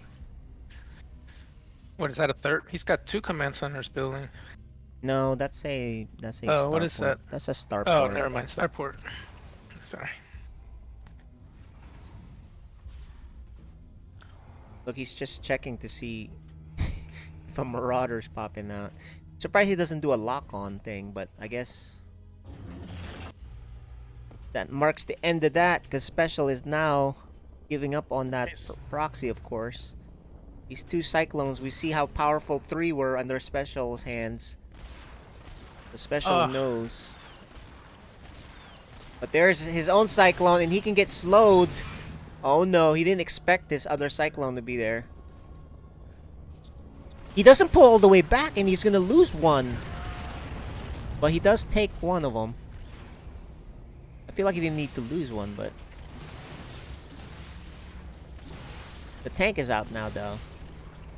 Yeah, he's gonna be fine here. Definitely fine. It's a nagging feeling that like he would have not lost as much if he had, you know, been a little bit more.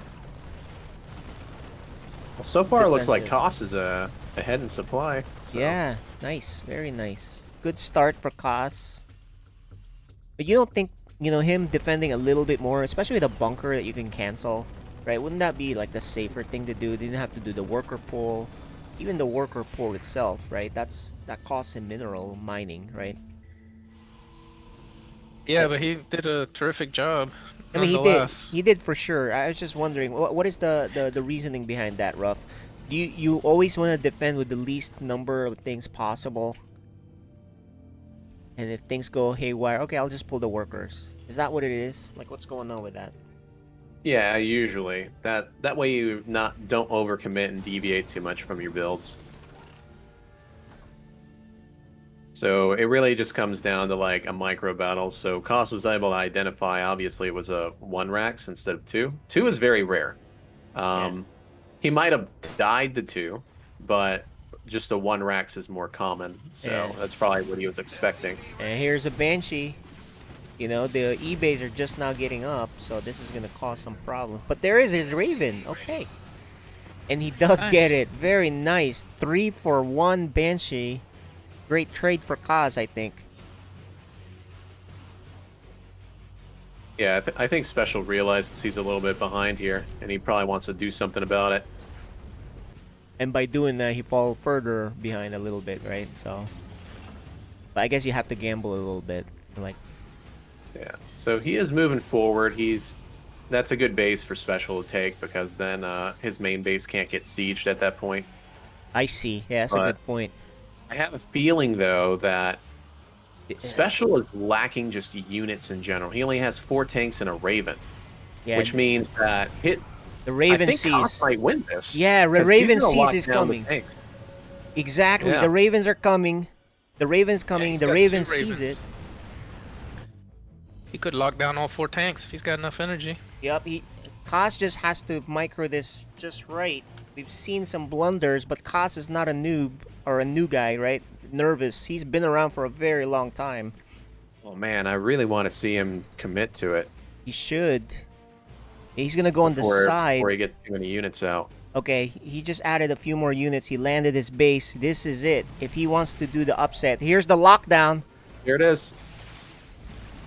Oh, the lockdown does. Though. Yeah. This is gonna give Koss the positioning to start sieging the main base too. Correct.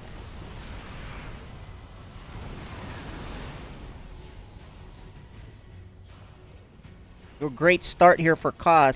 So far, mining nicely at home, adding more barracks.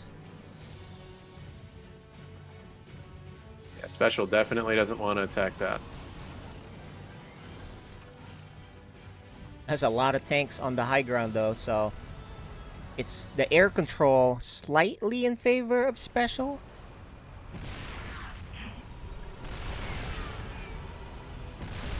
Yeah, he's got the takes away vision, one of the so. tanks. 3 bases though. Yeah, Koss is gonna go back. SpeCial lands his base on the other side, and SpeCial's gonna attack on the left side. The tower pops up just in time, but he has the defense already. So Koss is gonna go back and regroup because he forced the lift, right? So, and he has the worker and army advantage. Look at this, Koss taking his time. He's doing a good job. Yeah. Now he's not the type to be like, oh no, it's SpeCial, I can't do. You know what I mean? Like he's the type that exactly. He is a veteran. So he's not gonna be as intimidated as the young guns that we've seen, right? They took a lead and the young guns kind of like, forget it. But look at this. And if he makes him lift another time, SpeCial's I think he's tanks, gonna get in the position. There's only 1 tank there. yeah, and the tanks of SpeCial is too far away. Here it is. He scans. He sees he's good. Yep. Here's the siege. Yeah.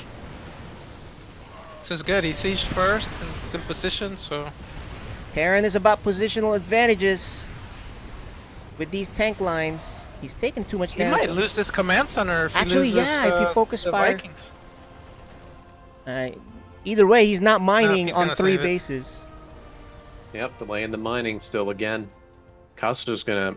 I feel like it's gonna be a 200 supply to about 140, 150. Yeah, and Kaz already has a 4th base coming up too, so he's gonna solidify his lead a bit. But there is a drop here for SpeCial. He wants to do something. Kaz at home has units. The SpeCial relocates back to his original 3rd base. Now Kaz usually goes home at around this time, but he doesn't this time. I think he probably... Oh no, Kaz is leaving!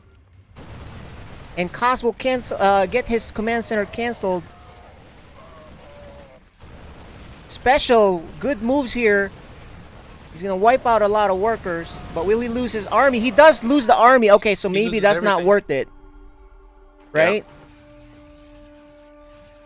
Because only 8 workers killed, but he lost 2 medevacs worth of Marines and the 2 medevacs. Kaz goes home. Pretty exciting game here, guys. Can Kaz dethrone the 5-game winning champ or king? There's a big supply difference. Oh, and look at that now. 176 to 140. And he's gonna go at the original 3rd base location with a much bigger force. The only advantage I think for SpeCial is the air, right? He's looking for a drop on the other side. And here it is. Ooh. I like how these Marines stim as if they have the advantage. Free shots here for SpeCial's tanks. Positional now. Getting in a decent spot. Oh no. Uh-oh. Oh no, did Kaz Kaz is... I think Kaz didn't have an effective trade here at all. That was a bad trade, but Kaz is so far ahead. I guess it's okay. It's just... Oof. That was not too good. Another, a monster drop here for SpeCial. I think Kaz better be ready for this. It's going to wipe out this 3rd base. He's got the Marines there. He's gonna Kaz will see it. He's got the Zilnaga tower. Oh, nice. He does see it. Okay, so he won't be caught off guard there. Guys, the king is still showing why he's king. He's, you know, he's back in this game now.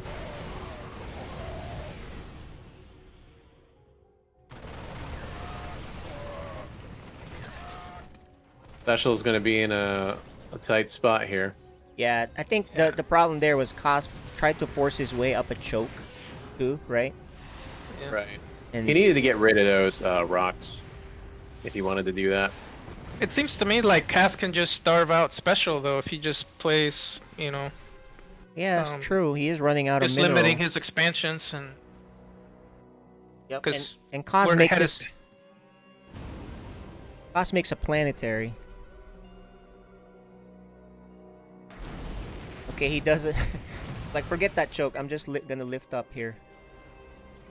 He doesn't thought see there would be a base there. Yeah. Oh, but he's like, oh, there's no base. Big attack coming. He has the Can tanks. he siege up in time? Yep, I think he's okay. Yeah, he'll be fine. Another trade that SpeCial can't have that's even. SpeCial needs trades to his advantage. Right? What happened to the army on the other side? Did they just die? No, he pulled them back. Okay. This is the perfect time. If Kaz goes in and kills that base, I think SpeCial's done. And then if he just defends at home. Yeah, it's a trade because he can lose a base. He but... knows. He's gonna lose it. Yeah. Oh no! Here it is, guys. The siege is here. The tanks on the left side, unsieged still, but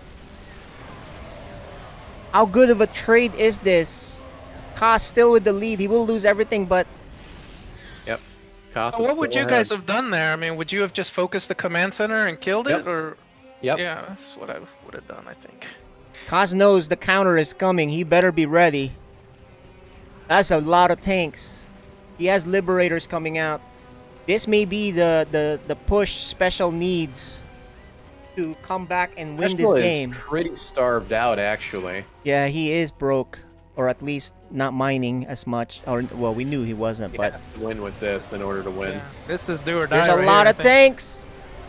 SpeCial holding on with that tank line. All micro, guys.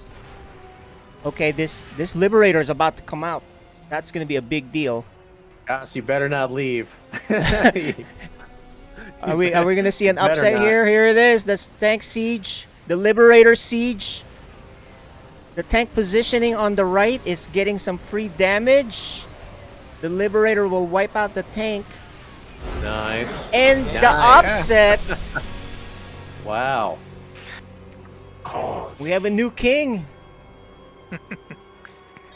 Oh, wow. That was a great game. Causes TVT, man. I mean, SpeCial did take some risks, right? So he didn't. I feel like he didn't do enough damage on this proxy, right? And then Kaz took a small lead, and then it grew from there. But what was the big differentiator there, RuFF? You think? I think just in the beginning there, when Koss was able to get into position at the third base and shut it down, that's when everything started to spiral out of control. And it made him live twice too, right? Koss only made one mistake that game, which was that center engagement where those rocks were, Yeah. which almost got SpeCial back into it. Yep. But because he had such an economy lead so early on, he still was just barely ahead in supply, which still allowed him to kind of tip the scales there. Yeah, that was pretty impressive by Kaz, except for that one thing, like you mentioned, right? Really just butting your head in that choke, which we're really surprised. He played safe, but then he's like, nah, I think I'm good. And then he took a lot of tank damage, tank shots on that, so. But he still pulls through. Well, there you go, TVT, man. So crazy to me, right? It's all positioning, and there's a lot of little gadget things in the beginning. I call gadget, like, you know, when they do these Marauder thing or Cyclone or any kind of these things that unit dependent, like special skills that you really have to have. And I'm not too familiar with that, but RuFF, you're the specialist when it comes to that, right? There is a question. We've only had one Zerg play today, right? And that's just Cham. Wonder if we'll get one more. Who do we have on Mizell next?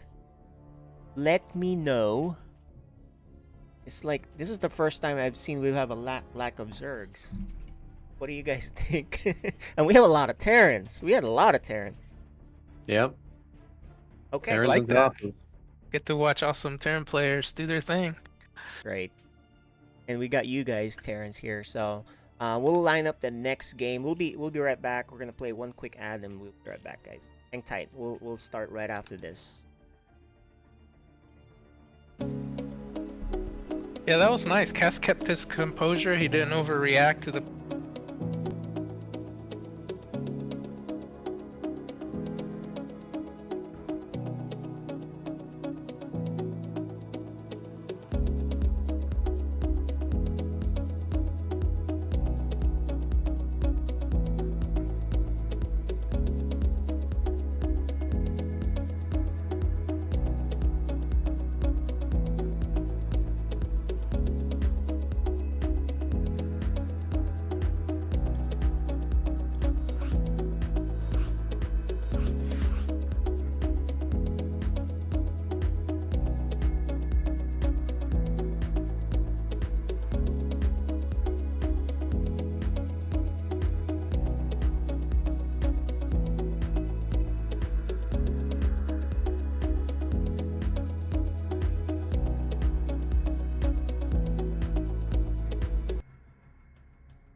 I have a question. All right, So, we're back, like, guys. We're back. So we wait. So, Curtain Time has a question. I think from the last game. Tell us. Yeah, from the last game. So, SpeCial was behind, but he did have air superiority for quite some time. I was just gonna ask RuFF if he thought that making Liberators earlier would have been helpful or not. For who? For SpeCial. For special, making liberators, I would say probably not because he had Vikings as well, Koss, and then there's also the Raven. So trying to make him a little bit sooner would be a little difficult. The best thing that special probably could have done was kind of get a nice setup at both bases, but I know that it can be a little difficult when you're behind. But it's because the Liberator is so expensive that it's hard to get into that until later stages of the game. All right, well, some good insight from RuFF here, a resident Terran pro player. So now we have our next match loading up. And it's someone from Alpha X. And we'll show you on the screen right now.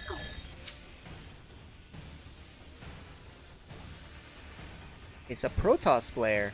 It's Trigger. He's one of the new young guns making a splash in the NA scene. So we'll see how he does here against this longtime player from Europe. Young gun pulling the trigger. Yeah, that's right, and it's exactly to the puns. Yeah, and I actually didn't mean that. I didn't do that on purpose. It just happened to be the case. Welcome, guys. This is SpeCial StarCraft League, King of the Hill. And the young gun, as said, from Alpha X, it's Trigger.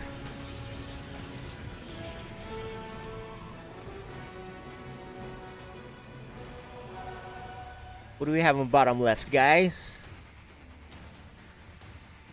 In the bottom left, we've got the blue Terran. Yes. That's right. He did the he knocked off five-game winner SpeCial. SpeCial looked really dominating, right? In some games, and in some games he was actually behind but still came back and intimidated his players to surrendering too early. We feel. Could be wrong, but wasn't it kind of like super late for SpeCial though? Maybe he was tired and just he is worn tired. out. Look, you know, this happens, right? He's played in another tournament. He's won 5 in a row, so he's not gonna play perfect all throughout, right? And this is a King of the Hill best of 1, so you just lose 1. And if it was like a best of 7, he would have won a long time ago, or best of 8 even, right? So Trigger is he's doing some cheese, but Cass about to find that out. Yeah, Koss knows. Our young gun is pulling the trigger right now. Young gun pulling some cheesy trigger of what's that, Zealot, and it's just gonna be Zealots, right? Because look, the cyber is so late, or won't help. Oh, he canceled one. Oh, he canceled one of the gateways. Yeah. Huh. I actually think he. Oh, I guess he spotted it. I didn't even notice that. Or I think Koss just realized No, it. Koss didn't spot the buildings. So, but he's got spidey senses. Yeah, but look at this. There's a factory for Koss, a counter damage. He's gonna make a bunker. Smart move. He knows something's up. So he doesn't make a bunker for SpeCial, but he makes a bunker for Trigger. Because it's Protoss. Yeah, that's right. Yep. And he's even gonna add on a reactor for more Marines and get his command center. I wonder what this. Okay, so he's gonna make a Hellion for that. With that. Well, I'm not sure I'm understanding Trigger's build there. So he starts with 2 gateways and then he cancels one and fast expands. Is that just because he got scouted earlier than he was expecting? I think he expected Koss to realize what was going on. And so he figured it'd be better just to expand behind it. But look at this. Nothing's here. Hell yeah. There's no warp gate yet. Oh, man. That's right. Literally no warp gate. Best he can do is recall the Adept. Yes. Yeah, it looks like he did that. And they're Yep. lined up. Oh, they're lined up. No. No, he focus fired on the one but he wants to take the sure kill, I guess. 4 workers lost mining time. But there's another one here who's gonna kill 2 more. Oh, this is devastating for Trigger, I think. It's not too bad, considering Trigger has his natural rolling, and Koss isn't even down there yet, so I think that the Protoss is going to be ahead here real soon. Yeah. Because I think Koss just kind of defended a little too hard, and I don't think that's enough probes. I guess that's just to keep the Protoss from exploding worker-wise, right? At least he kind of like, all right, well, keep him honest. Like, okay, let's see if we can even things out here, basically. I think he finally spotted the gateway. He's like, oh, you know, another thing I think is maybe Trigger's expecting him to see 2 gateways, make him overreact and cancel one of them. I don't know, right? Maybe he was expecting that, but someday we can ask these guys, because I've never seen that. I've never seen 2 proxy gateways like that, right? I think it was going to try to do max packs. Oh, maybe it's one of those European builds that from max pack. And then he realized Koss was going to defend it. Oh, he's losing workers. I mean, workers and SCV. 7! His drop is still annoying. Kills a stalker. Causing a lift here. The Marines are still here, but I think he should go home. Blink's about to finish. He better go home. He will spot the expansion in his face.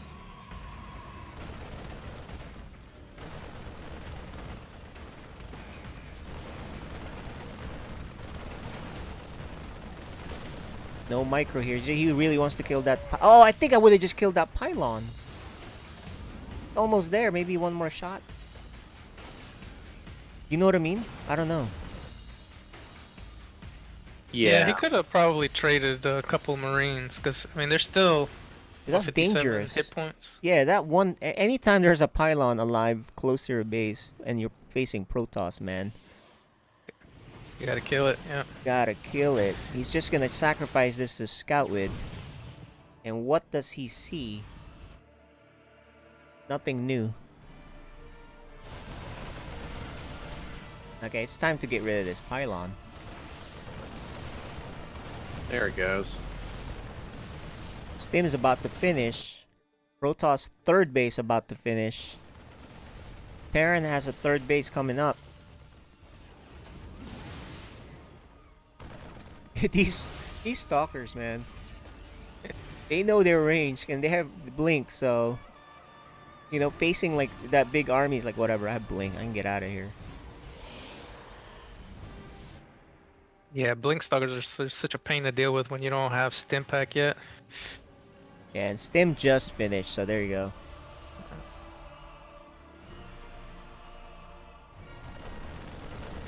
Who gets... So Cass is feeling he's ahead, so he's just gonna go for it. Take out that third. Yeah, because, you know, Charge Lot is not done yet, too. The Charge Lot upgrade. He does have an Immortal. Shield batteries are good, too. Oh, can't lose that Raven! Can't lose that Raven! He lost the Raven! As is gonna siege behind this. He does disable the Immortal, though, which is a big deal. Yeah. There's 2 other... Well, there's 1 other Immortal. And it's all the micro now, but this Bioforce is now coming for you. Oh, that's good. Yeah. Excellent. Counterattack. It's pretty good. A Terran show today, isn't it? A refreshing Terran show. At least for you guys. Wow. That was pretty good. So, I think we ran through our players pretty fast. Who do we have next? Mr. Mizel. We are, you know, these games are going really fast. We haven't really had a long game. Maybe the Terran versus Terran. Alright. Well, we have our next player coming up. Let's get him loaded up and we'll hear from him. Thoughts on that game? Can you guys, what do you guys think of what happened there? It's probably just a little indecisive cheese there in the beginning, and then the worker kills with the drop, and then with the proxy factory, it kind of set the Protoss a little too far behind there. Yeah. All right, I'll tease now. Well, I'll just tell who the next player is, and it is Neo. There you go, Neo, South American player. I believe he's from Peru.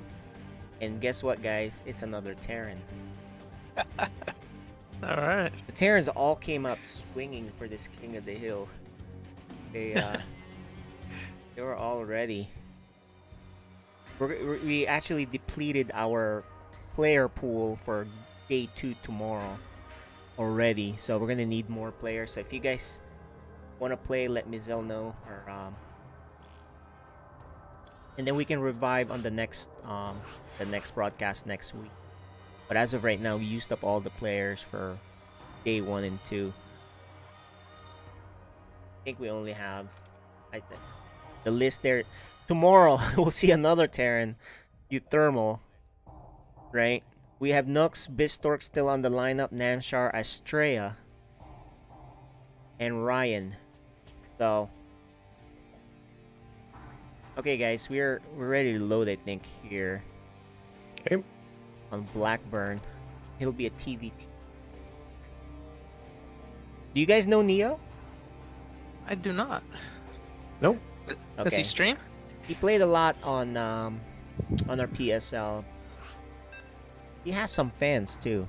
A lot of his fans just they show up on the stream. They can't wait to see him play. It's kind of like RuFF. He has his own fan base that follow him. Maybe it's a Terran thing. The Terrans really support each other. What do you think? Is that a thing? Like a support group, of course. The Terran support group, because Terrans just get.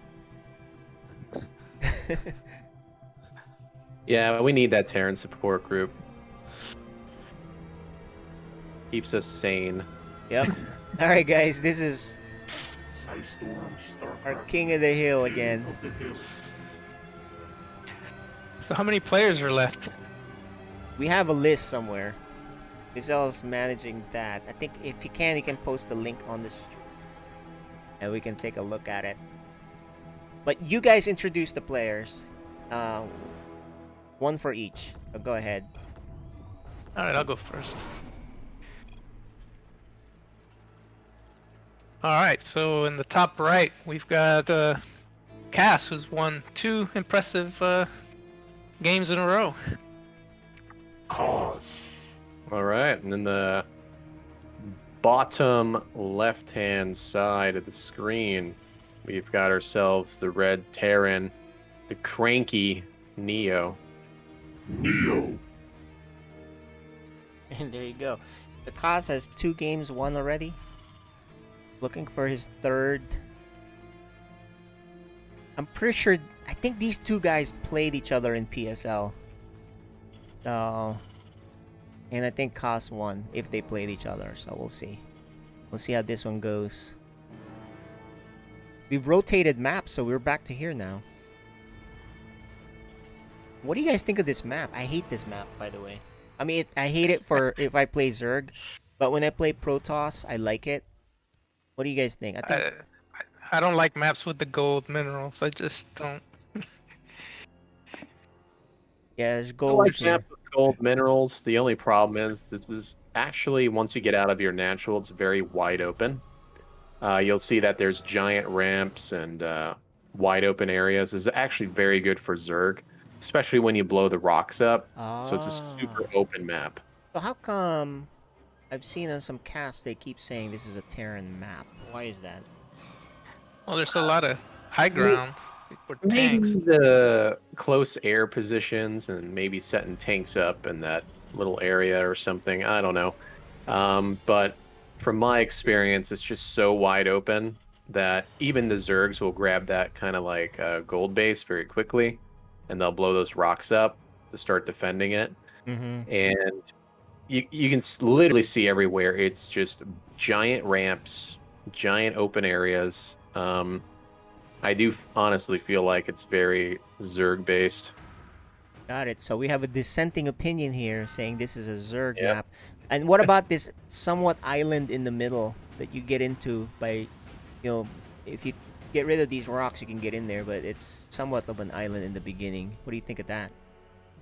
Yeah, I think if you could force your way forward, get a planetary into that position, then set up tanks, and it gets to that kind of late game scenario versus a Zerg or something, it'd probably, you know, be pretty good to stay on the bottom side of the map than head into the north side, in my opinion. Yeah, and look, this game, they're pretty similar, right? 2 Reapers, expansion. Although one's going mine, one's going Cyclone. Cyclone with upgrade. Yep.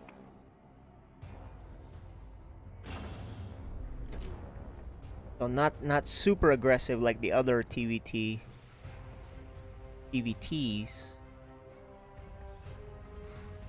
No proxies this time.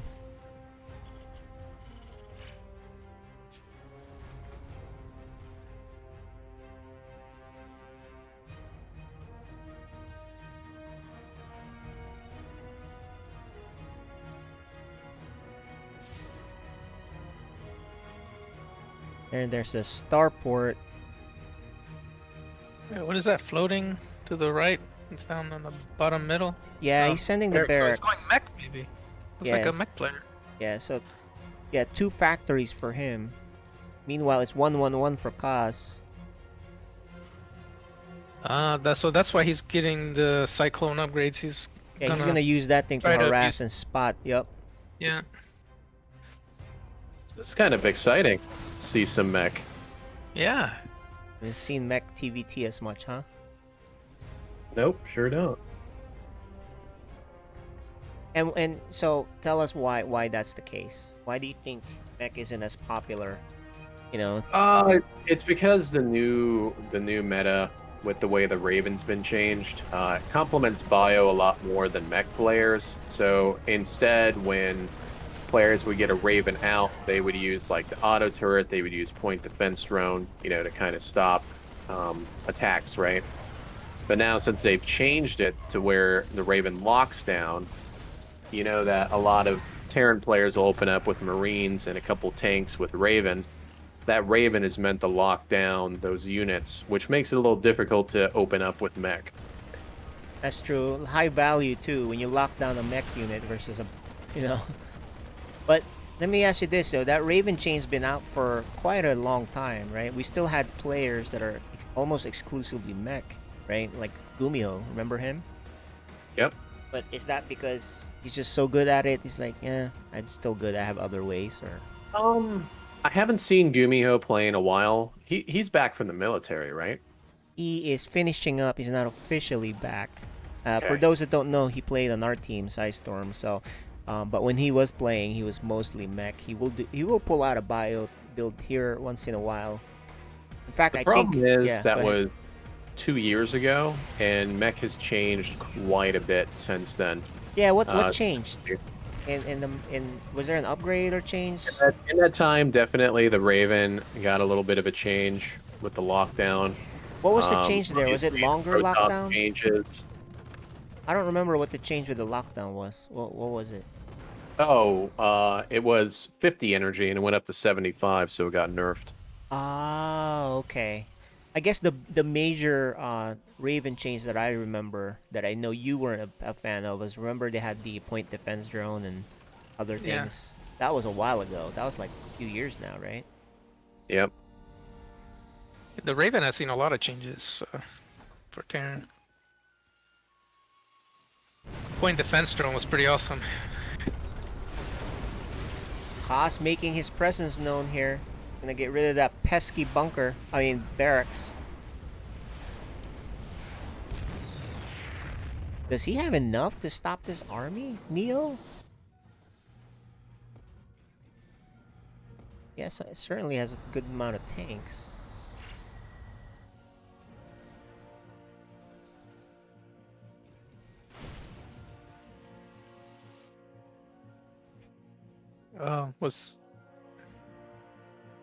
Looks like Neo sent a Liberator into Cass's natural. Yeah. I just barely saw it as you were moving your camera around. Well, there you go. It does kill 9 workers. That's a lot. Yeah, it delayed quite a bit of mining there. Yeah, That's for sure. that did a lot more damage than I expected. 9 is a lot. Did he not see it and didn't move in time? Because I can see you losing 3, 4, 5, but 9 is a lot. I guess we don't know because we weren't looking there. And Looks like Koss is going to try to get into some kind of position here. yeah. Cyclone is the early warning. He knows. Yep.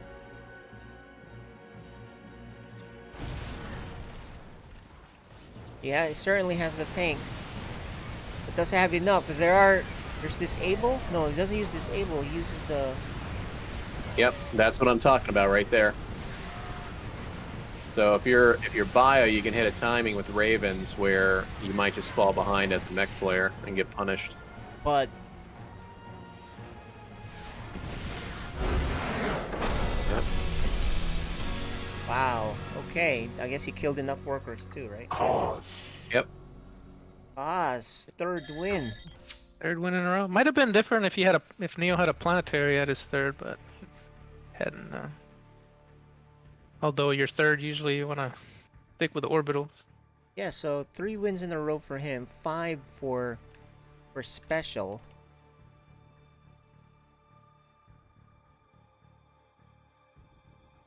And Goblin with 3 in a row.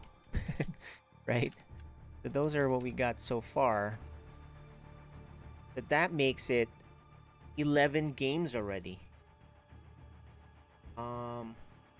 Yeah, I think we're done now, guys. We're gonna end this cast with Koss winning 3 in a row. But we will continue tomorrow with him as the current king. We ran out of players. We're trying to get Koss on so we can talk to him. It'll be a treat given you guys are Terran players too. You guys can all like reminisce about the good old days or whatever the heck you Terrans like to do. Or at least ask each other cool things. So let's see. But what are your thoughts so far? Right? It's been a Terran day. Minus the Goblin run. Yeah, I missed the Goblin run, but I got to see SpeCial and Cast dominate. So Yeah, and tomorrow, while we're waiting for Koss, let's look at the lineup that we have so far. And signups are open, guys. So if you have a favorite pro player that you think will want to play, let them know to reach out to us because we'll play him tomorrow. But so far, what we have on the list for tomorrow, we have Astrea, Namshar, Ryan, Distork, quite a bit of Protoss there, 1 Zerg, and Uthermal. There you go. That's pretty cool lineup. So we have at Big least names. Yeah, we have at least 5-6 people tomorrow. We probably need to plan for 6 more to be safe. But anyway, we got Koss here hopping on now. Congratulations, Koss. Good seeing you again. nicely done. Yeah, good. How about Aaron? Yeah, you got 2 Terran players here. Yeah. We have a DreamHack tomorrow, so I practicing a lot lately, so I'm in good shape. And yeah, that's the benefits. If you're in good shape, you're winning a lot, and you showing some good games there and there. Exactly. You knocked off SpeCial, who was wrecking everybody 5 games in a row, and now you have your own run, and you can continue that run. Maybe even beat SpeCial's 5 in a row. We got some big names tomorrow: Uthermal, Astrea, Namshar, all these guys. So it'll be fun to watch. Yeah, it'll be fun. RuFF, you know Koss for sure. You guys have played. You got a question for him? Anything about what he did? High-level Terran that we don't know to ask. Oh, did you when you were playing SpeCial, did you feel fairly confident playing against him? Well, TVT is matchup where if you don't play by the rules, you're behind, and SpeCial open very funky. So I know if I defend it well, I will be ahead, and I was ahead. So from that moment, I know when I need to hit, when he will be not ready, and I feel really confident after the opening, because in TVT you can't just play something funny and looks cool, but skip some main rules like going timing ravens fast enough to keep the energy up, or not build tanks, or just making barracks far from home and not have enough marines versus timing attack. So yeah, after the opening I was very confident.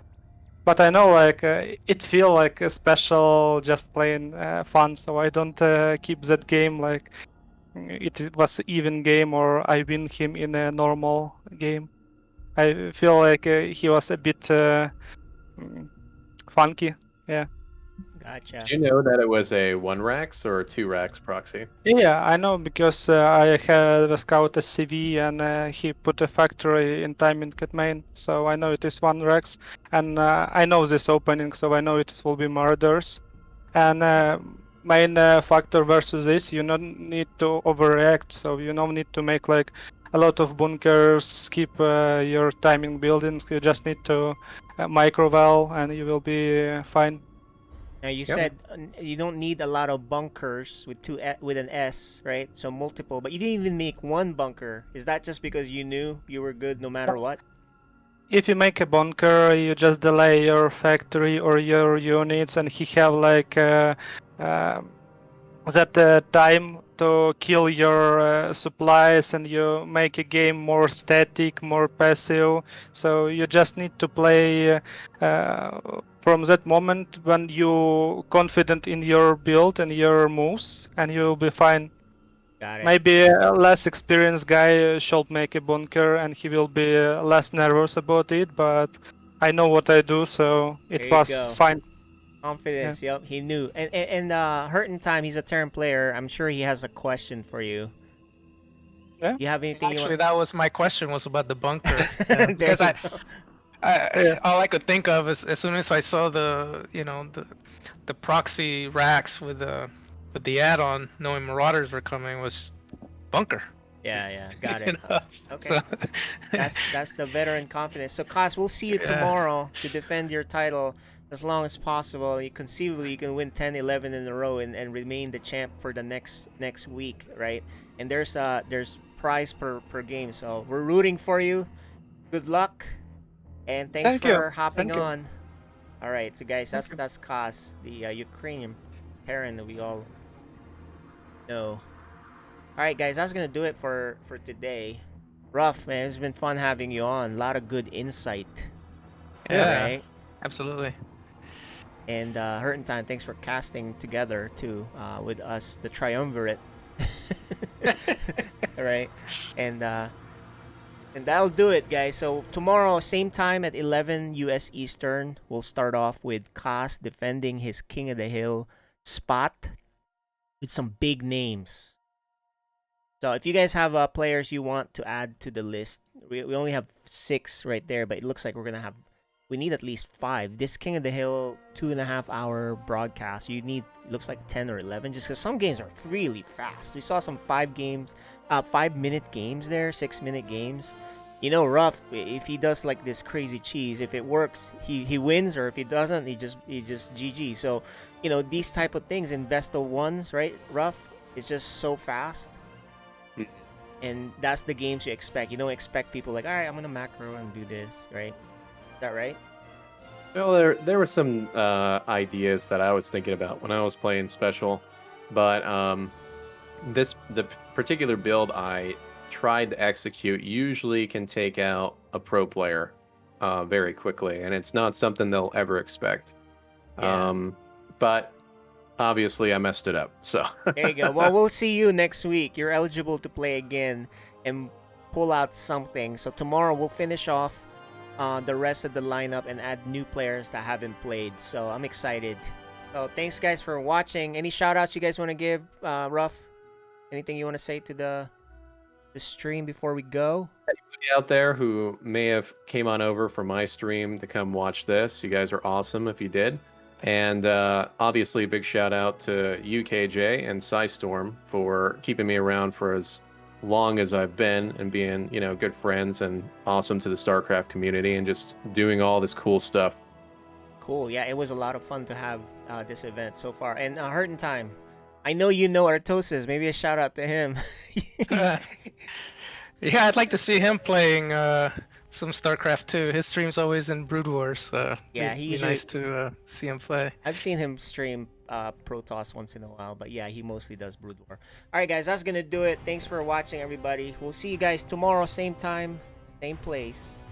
Have a good day today. All right, bye everybody.